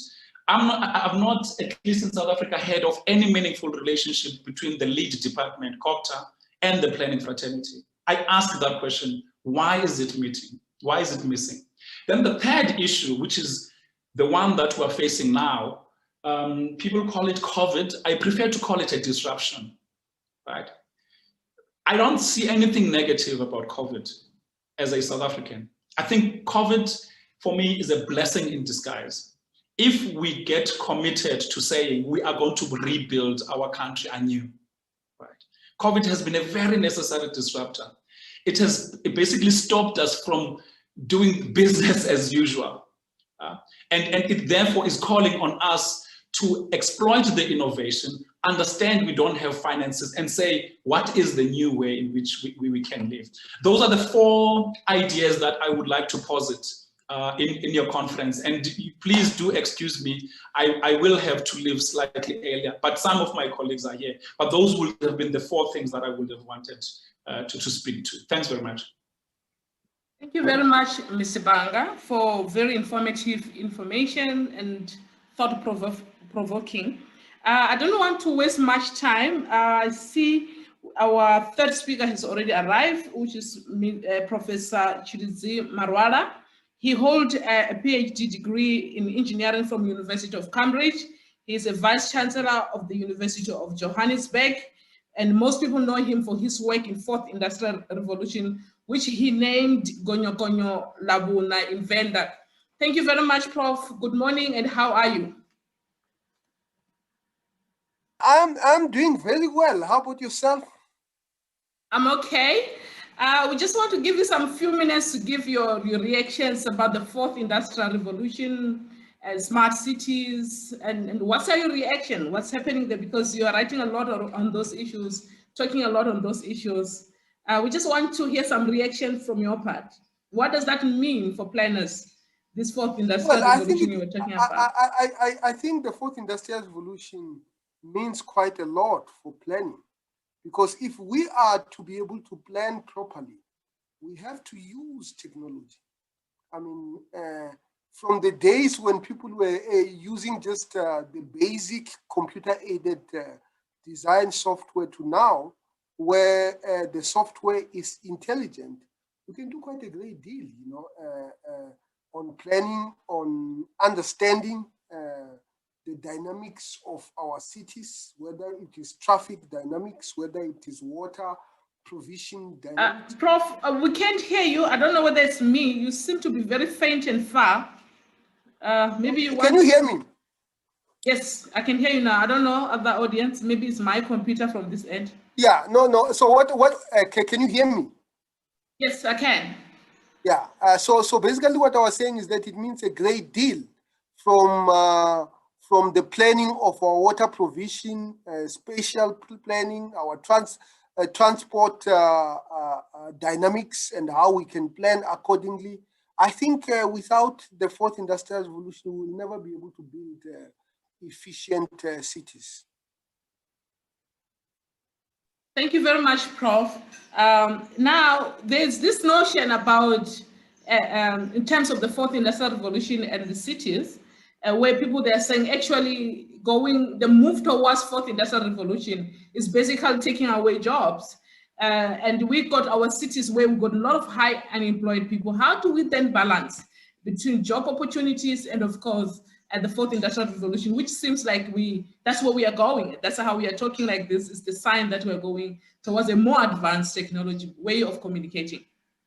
I think the way you balance this is basically by training people, because technology always takes away jobs. At the turn of the last century, when electricity was discovered, one of the biggest, if you go and read the newspapers of the time, one of the biggest complaints was that this new technology called electricity is going to take away jobs in the candle making industry.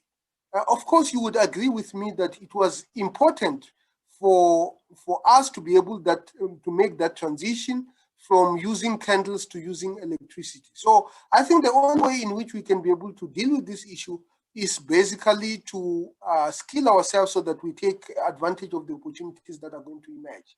Because if we do not adopt these technologies, what it basically means, it means we are no longer going to be productive. And if we are not productive, what happens? Those industries that are supposed to become more efficient for them to remain competitive are simply going to disappear. I mean, if you look at what happened to our textile industry, nobody talks about what actually happened. Some people even put a wrong diagnosis saying that it is because we opened our economy too quickly. No, I don't think that is what happened. What happened was that the Asian countries such as China were basically making these textile products at a much more effective, efficient manner that it was simply cheaper to import those goods than to make them here. So you can never be able to stop the forces of demand and supply. What you need to do is to master the means and the ways of production. Thank you very much, Prof. I would like to bring Frank here because I'm mindful of the time. Frank, I think he's still online. I can see that. Frank, can you just show your face up? Yeah, I just want to find out, how do we then balance this, Frank? You were advocating very strongly the issue around the communicative planning or advocating for making sure that there's participation in terms of our plans. So what does this mean? How do we then bring on board technology and the notion around the fourth industrial revolution? How do we balance the two using these tools coming up? Yes, thank you. I'm struggling with this idea myself. You know, doing all these on-ground, in-person visioning workshops, it is hard to imagine how you can transcend this into pure virtual remote planning collaboration. You know, so with all respect for the fantastic webinars we have, it will never be the same as being together in a congress room or building or environment.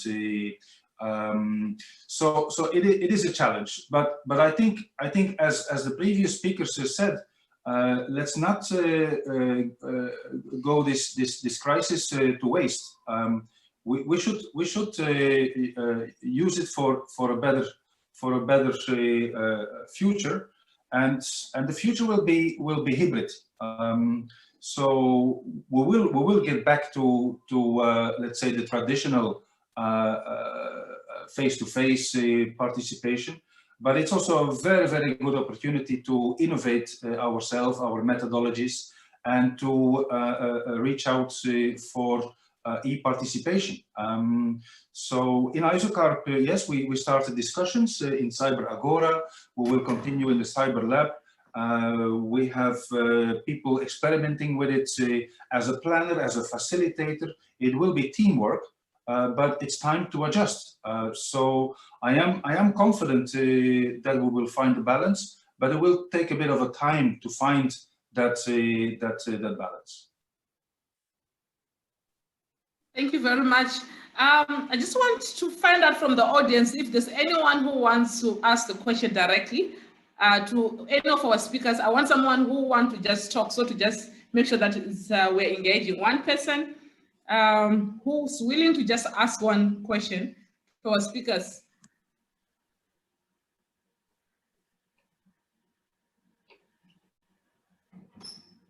Okay. Now, I think on the absence of such, Prof. Marwala, I just wanted to make some of the remarks around the fourth industrial revolutions and planning, and if you had prepared any presentation, I don't know. Oh, just before you move on to the prof, I saw Ndumiso had his hand up.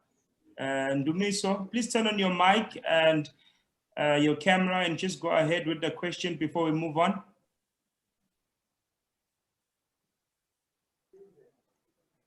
Ndumiso? Yes, sir. Yes, good morning, colleagues. Good morning, everyone. Thank you very much to the speakers for incredible presentations.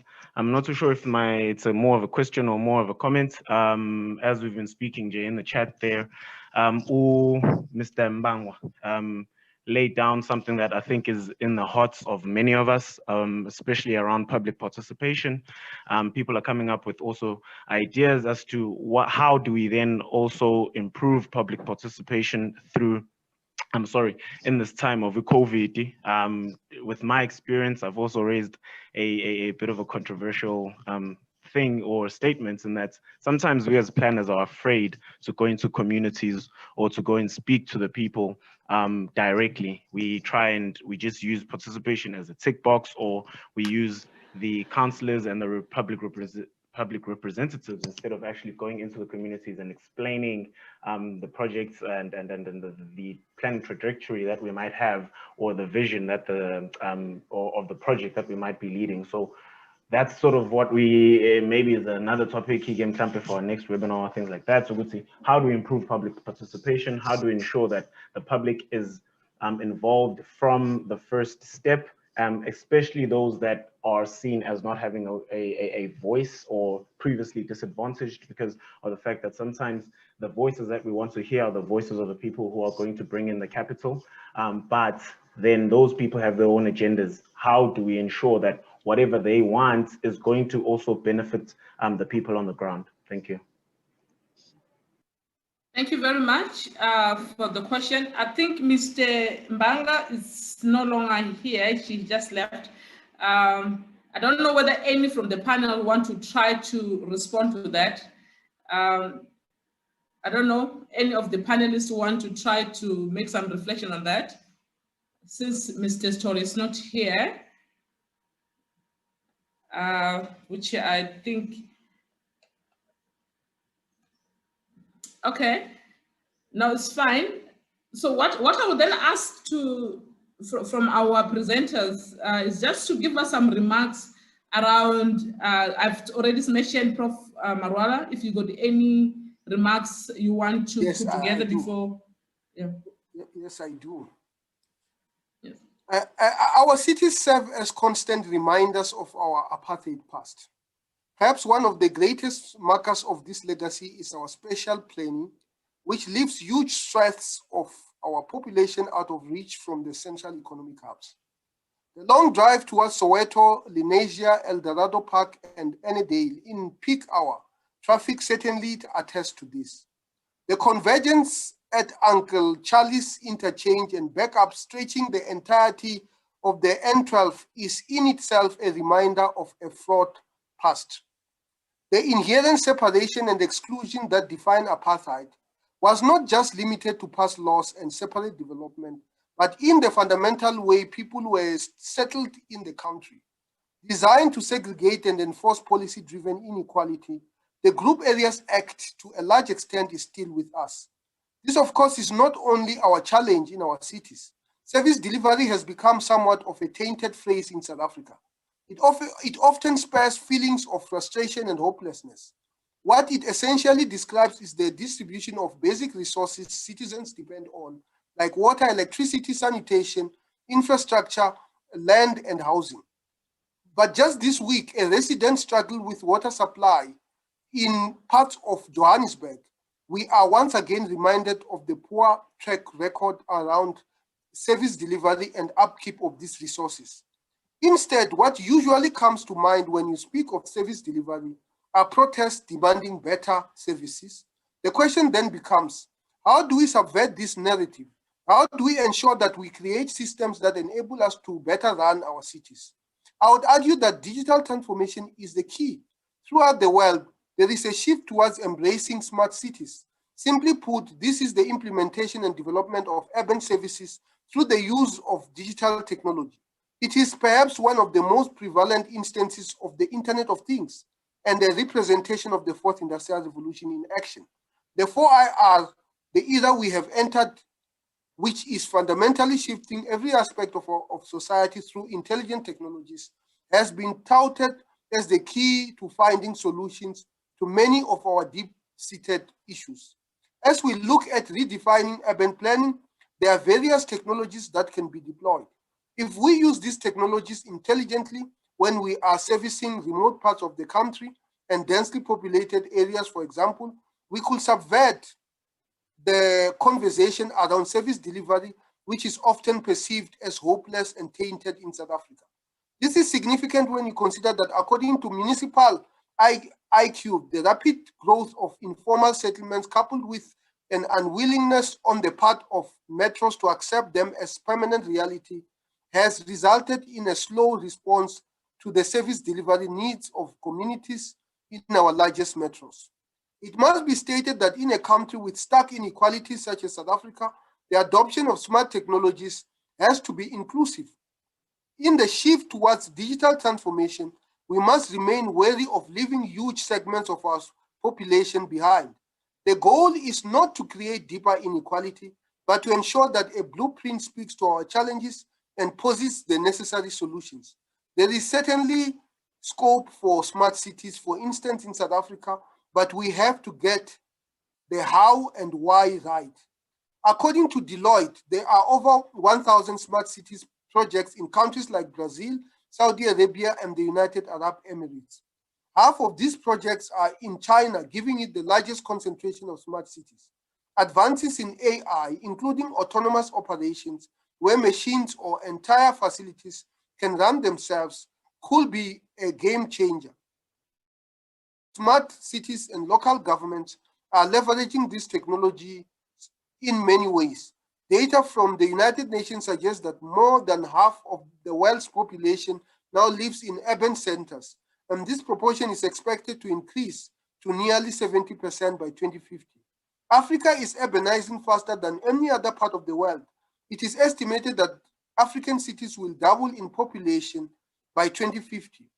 This brings with its own challenges. It is estimated that 70% of South Africans will be living in urban areas by 2030. For South Africa, this pressure to innovate by local government is perhaps now more crucial than ever. In August 2020, the Presidential Commission on the Fourth Industrial Revolution, of which I am a deputy chair, released 8 recommendations.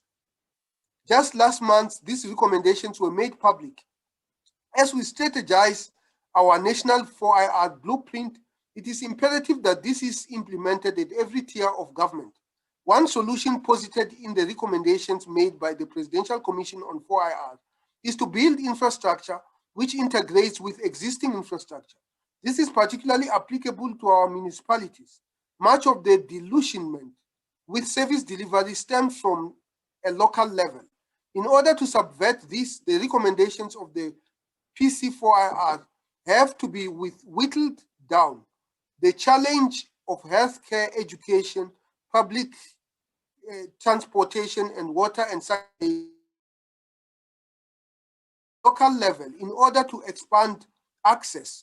The infrastructure envisioned is software-based, data-enabled, and has cloud access.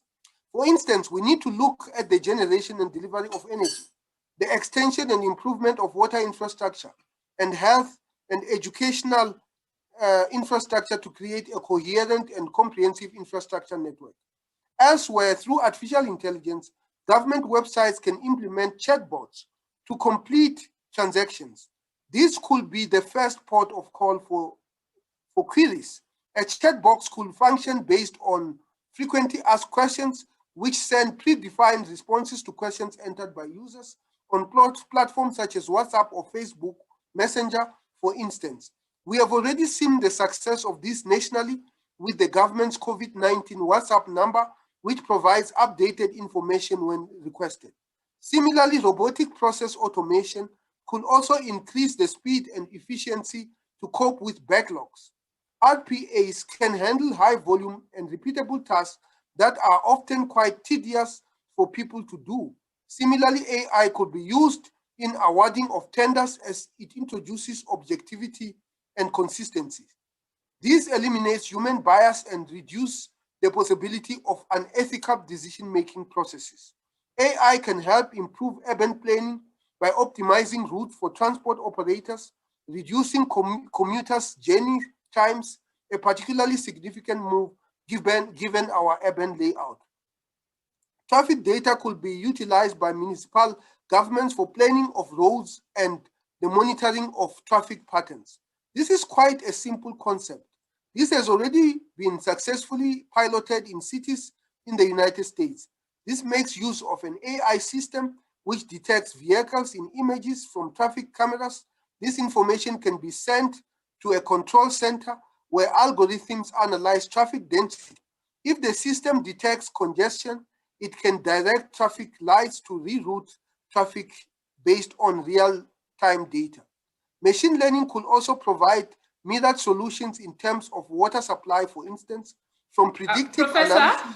Yeah? Professor? Sorry, Prof. Can you just go towards the closing, please? I'm just worried about time wasted. In closing, thank you very much. Thank you. That was quick. Okay, do we have any closing remarks from colleagues?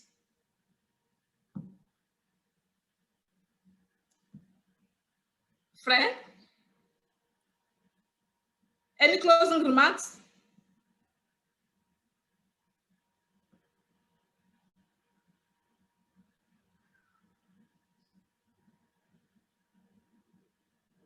Fred? Sorry. I was distracted. No, I don't have any thing to add except of wishing you a good continuation, because I also need to leave to go to another meeting, and hope to see you all at our upcoming World Planning Congress post-oil city. Thank you so much, Hope, and all of you. Bye-bye. Thank you very much. I will then, I see Prof. Marwa, he's not online anymore. Oh, it's there. Yeah, so I will give Prof. just some closing remarks, then we hand over to our chair, Prof.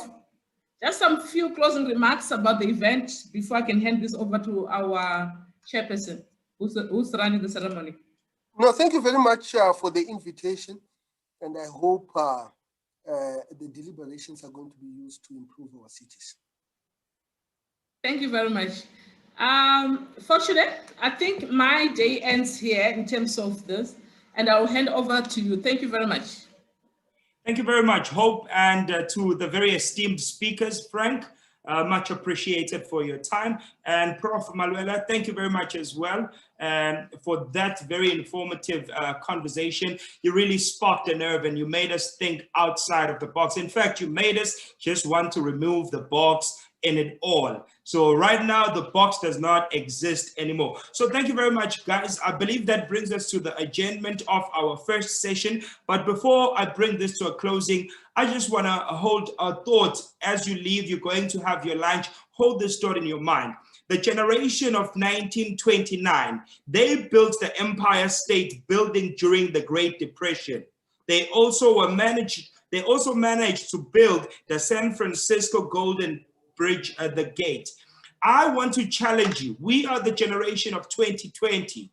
What are we going to build that will become a historical landmark one day, which we will be remembered for as planners and in each and every field that you are in within the planning fraternity?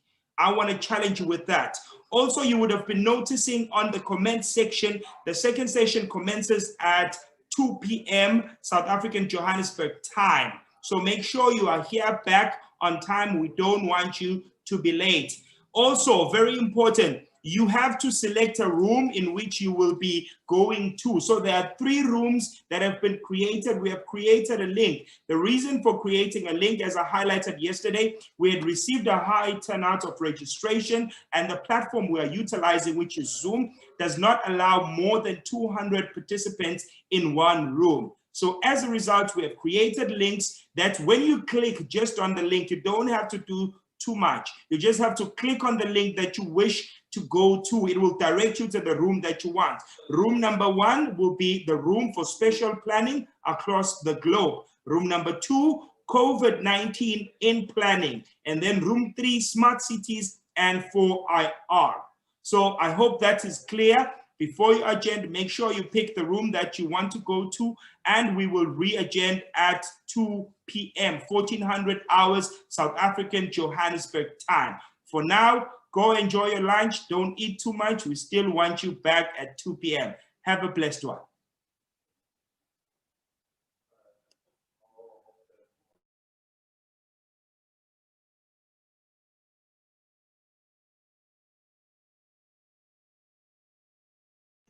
Yeah, I guess Funele, please, you must be allowed to engage like robustly, not just in the chat, a little bit, just to ask questions, please, to the panelists. Noted, Dumi. So that's why we have the rooms. That is where you will be able to engage with the panelists and also the speakers that will be directed in those rooms. This is just the panelist session. The first session is really about to allow that conversation, and most of the questions will be addressed in the rooms, and we will have robust engagement during the rooms. Thank you. Appreciate it, sir.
They're saying they cannot see the links to the rooms. Please go to the chat. As if you are out, as you come in, the links will refresh and they will come up again. So to our technical team, please don't mind us. Just keep reloading the links as our delegates join. They are saying we are receiving the links, but they are not working. There are people already in the room, so it's definitely working. Okay. Can you just, delegates, can you just double check your connectivity on your internet? It could be your internet which is not allowing you to get into the room, because I believe if there are already colleagues in different rooms, it is definitely working. Just try and click again, refresh if you have to.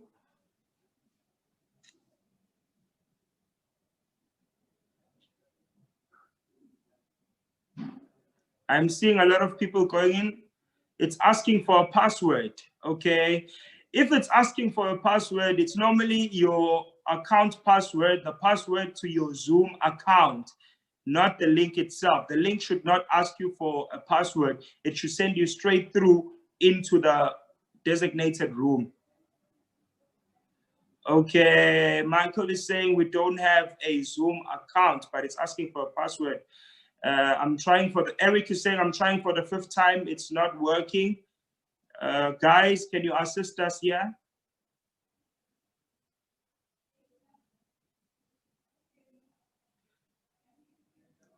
Same problem.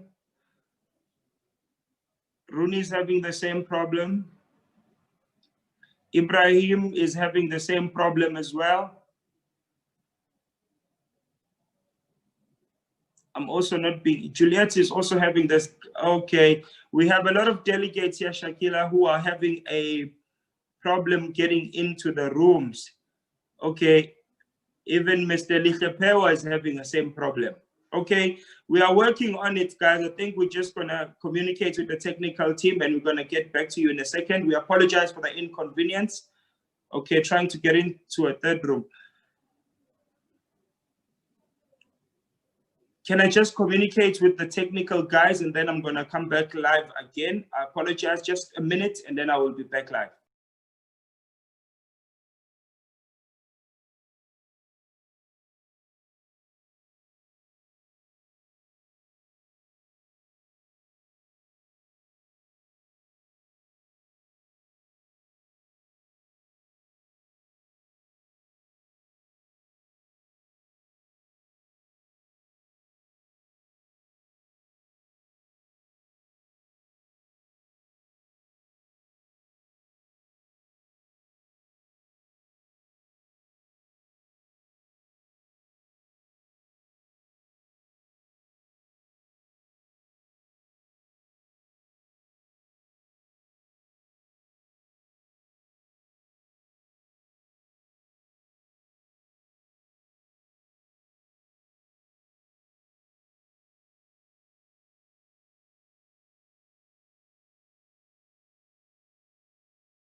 Colleagues, if can I just have your attention just one more time? I'm gonna make an announcement so that we can be able to move ahead, because we are having a problem. Yesterday after we were hacked, this problem started. So I'm thinking now what we need to do is just make a plan B. So I'm proposing a plan B in the next 2 minutes. What we need to do, technical, please work with me on this one. Can everybody move back to the main conference? Can everybody just come back to the main conference? And what we will do is, I believe every speaker was supposed to be speaking in one of the rooms. So what we'll do here is, I will just open the floor to each speaker and give them a 5-minute opening remarks. And then I will open to questions. And we will just have the discussion here instead of going through the rooms, because we are having technical issues. I believe if everyone is okay with that, just turn on your camera and show me a thumbs up, and then let's just start with that, because I think that's the best solution right now, because we are having technical issues and we are unable to sort them out ASAP.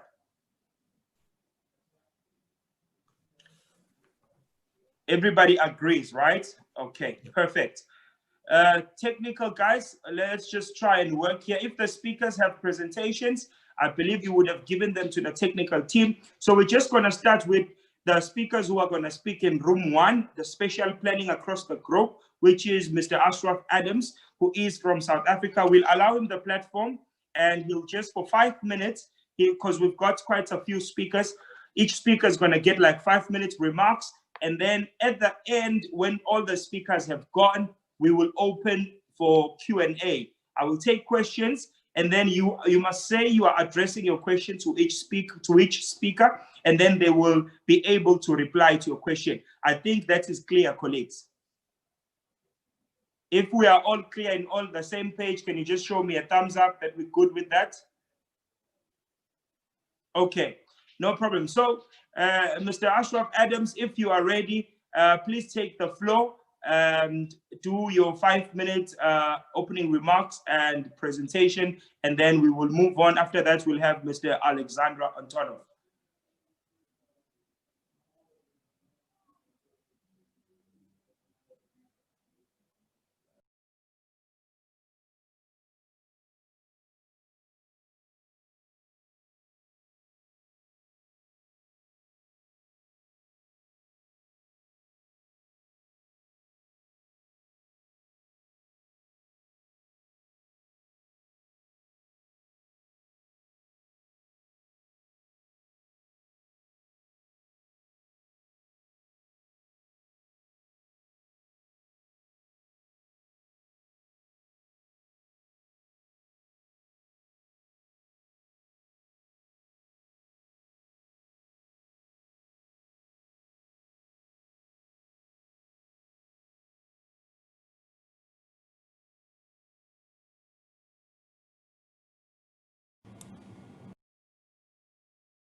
Okay, colleagues, I am not seeing Mr. Adam.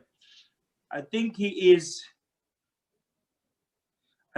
not yet ready. We're gonna move on to Mr. Alexander Antonov if he is ready. Is he ready?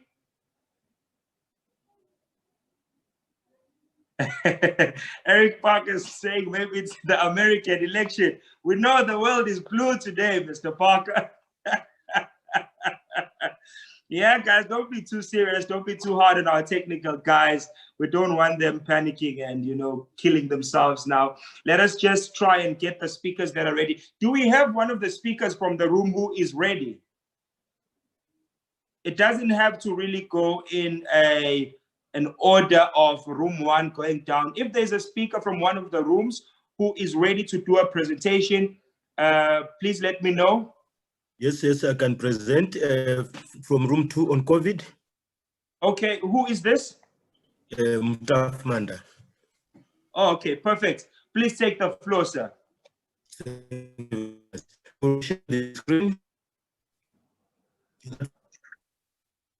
Thank you. I hope you can I share my screen? Yes? Yes, please, you can. Thank you very much. I was supposed to be in room 2 talking about COVID. Okay. So I No have problem, Professor. yes, I call COVID in Malawi. That is a short outline, but because you have given us 5 minutes, I just want to skim through so that I can provoke some thoughts. Basically, I wanted to explain to room 2 about the situation in Malawi. Very poor country, but very rapid population growth. Most of that is in the informal settlements. Our cities are very small. None of the cities is over 1 million. Then I show you here the situation of COVID in Malawi from May 2020, which is based on the Public Health Institute of Malawi reports. There it shows that we have had close to 6,000 cases and 184 deaths. There's a trend which shows that the rate is higher in the major cities, the 4 cities, if we compare with the national figures.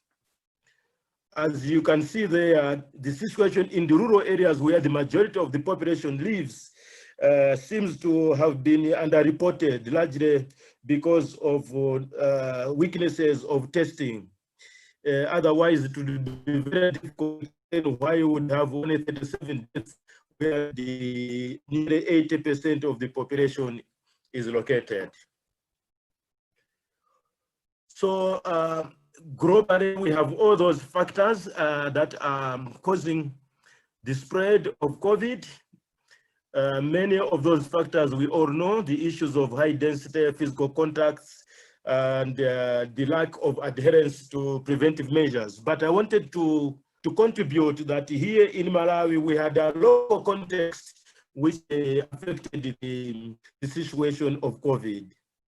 So I put there that the COVID reaction here did not follow the same route that our friends had, especially in Europe, but also even here, including in South Africa. So I have cited 6 cases to show that we had a serious situation here which would have created chaos. The first situation that I point out is the issue of democracy. That COVID at the time when we had the presidential elections that had been sanctioned by the judiciary, because the presidential elections that had been held in 2019 were deemed to have been fraudulent.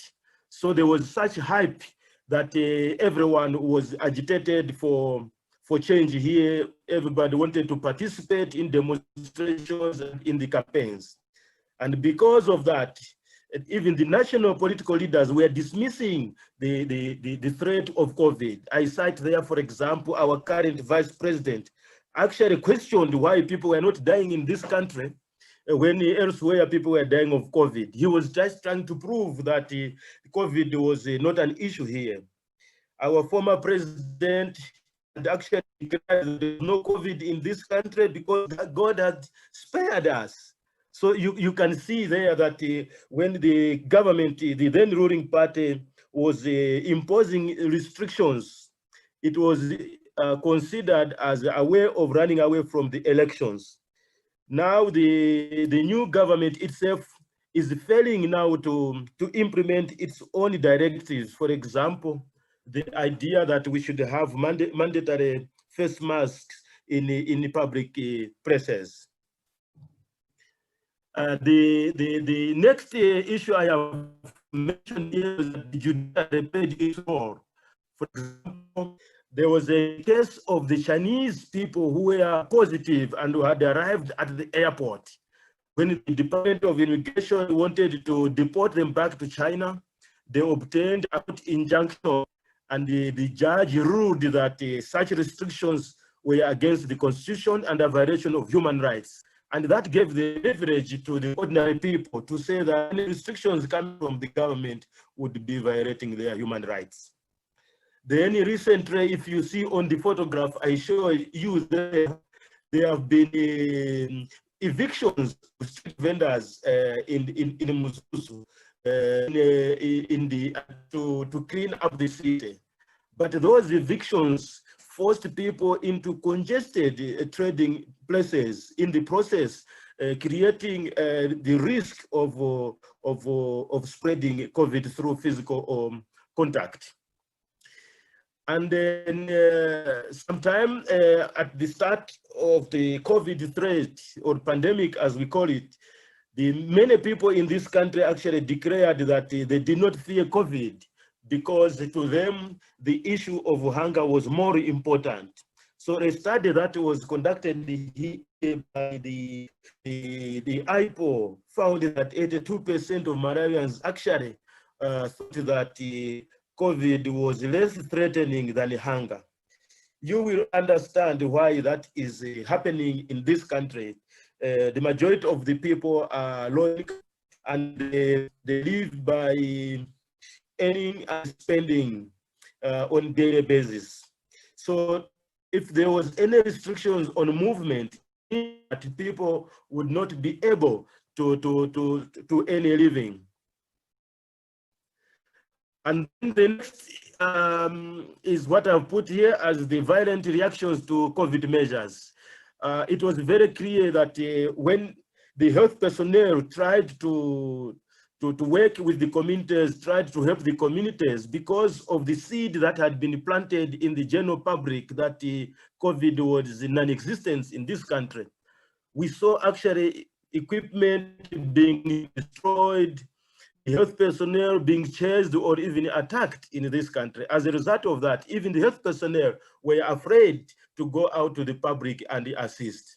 The main issue there was that people did not want anything to do with the COVID. Specifically, they didn't want to have any quarantine center next to them because it meant that they too would get the COVID.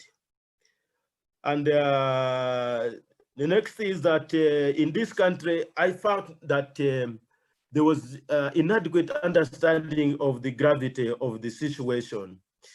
For instance, we saw that Malawi was one of the countries that delayed to cross the borders, and that helped to facilitate the importation of COVID, including from South Africa, when they repatriated some of the nationals that had been stranded in that country.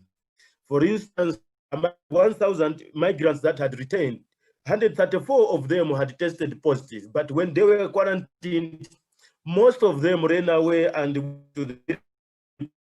contributing to the spread of COVID. And to end this challenge, you know that in this country, many people are very religious, and the religious leaders were on the government throat, also threatening legal action, and we are not happy with the restrictions that were being imposed.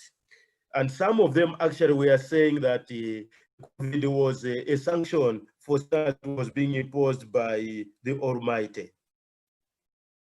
In conclusion, I want to say the fact that high-ranking officials who had dismissed COVID started to die themselves, then some problems could be seen. As you saw in that graph I showed earlier, there was actually a peak in July about the cases and deaths from COVID. But I put it here that it is mere luck that Malawi has such low cases, when we know for sure that many actually dismiss or do not fear the pandemic. So I had a few points that I thought could help us as planners to think about COVID and what can be done.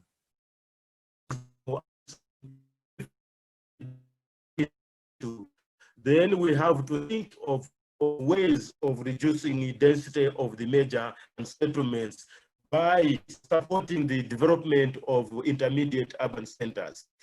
And then I say there that if the hunger is what matters most to the people of Malawi, then the government and so that there could be value addition which can help to create jobs and increase incomes. I see there also there's need to rethink the issue of evictions and the forcing the traders into congested market, because on one hand the government they should be physical distancing, at the same time they are forcing people into congested. It looks like a big contradiction. And then last but one, I mentioned there the need for review of our zoning practices, because we know that the urban poor tend to be forced to be in highly dense populated areas where the issue of social distancing cannot be assured. And finally, I think that if there was need for involvement of the stakeholders, among them should be religious leaders, so that they can help in the awareness campaign to deal with the COVID threat. I think I've taken more than 5 minutes, but I was the first, so forgive. Thank you very much. Hello. Thank you very much, sir. Thank you. Good. Thank you very much. We appreciate that. Can you just thank you very much. Turn off? Yeah. So I'm not sure now who is the speaker that is ready, because but we're according to who is the next speaker who is ready from the rooms. If you are ready, please notify me, and then you can just start with your 5 minutes presentation. I've heard that you guys left us out because we were stuck in the plenary. We were in the main room. We couldn't make it to the rooms. Okay, now I see you guys are playing VIP treatment on us, hey? I see you. You guys are coming here and acting like VIPs. We are all VIPs. You left us out. We are going to get you. All right, man. Just a sincere apologies to everybody that was left out and couldn't make it into the rooms. We apologize on behalf of our technical guys and also our whole team that was organizing the conference. There are certain things, man, you know, they're out of our control with technology. With my experience having, you know, facilitated many international conferences and webinars, it's something that happens all the time. But we are apologizing for this to everybody that was caught out and they felt like they were left out. You are not left out. We will try by all means, because I believe all the sessions are recorded. They will be uploaded on YouTube and will be shared to you. So we apologize for that. And for now, I want to allow you guys to take a moment and join me in doing our favorite thing, in ensuring that we enjoy today. Besides the glitch that we had now in the end, can we say today was a productive day with a thumbs up? Do you agree with me? If you agree with me, thumbs up. All right, awesome. Turn your camera on so I can just see you for one last time. Can we say the speakers that presented today, especially in the first session, they were on point? Thumbs up. Can we say the facilitators and myself, we were also on point? Can we say you guys are awesome? If you believe you are awesome, give a clap like this. Oh man, that is amazing. You know, some of us are so negative, you don't even want to clap for yourself. Come on, give yourself a clap. Come on, guys. You are clapping for you, you're not clapping for me. All right, man, thank you very much, guys, once again. It's been a productive day. It's been a day that was thought provocative, and also most importantly, it challenged us to think outside the box. And I said this before. In fact, we are no more thinking out of the box. We have completely removed the box. Now we are shouldering forward as people that understand that in the journey, there will be challenges. In the journey, it will be hard. In the journey, there will always be people opposing what it is that we're trying to accomplish, which is big. And sometimes we need to understand every master was once an amateur. Every master was once an amateur. Every master had to go through certain things to reach a point where they are. So for today, I want to adjourn this session and say we're going to be back bright and early tomorrow for the last day. Guys, we're doing it for the last time. And I personally want to give you a clap for making sure you are part of the whole conference from start right to finish, and you have not missed a moment of the conference. For that, you deserve a clap, and you can clap for yourself one last time as I close. So tomorrow we are reconvening in the morning at 10 a.m. South African Johannesburg time. Wherever you are tuning in the world, remember that we are tuning in at 10:00 hours a.m. On South African Johannesburg time. Until tomorrow, remember the most important thing in life is to believe in yourself, because if you don't believe in yourself, no one else will ever see value in you. If you are a planner, you are not just a job holder, but you have a calling. Live up to your calling. Until tomorrow, have a blessed evening. Say goodbye. Tell your mom. Thanks so much. Bye. Love you. Thank you. Bye. Bye. Bye. Thank you. Bye.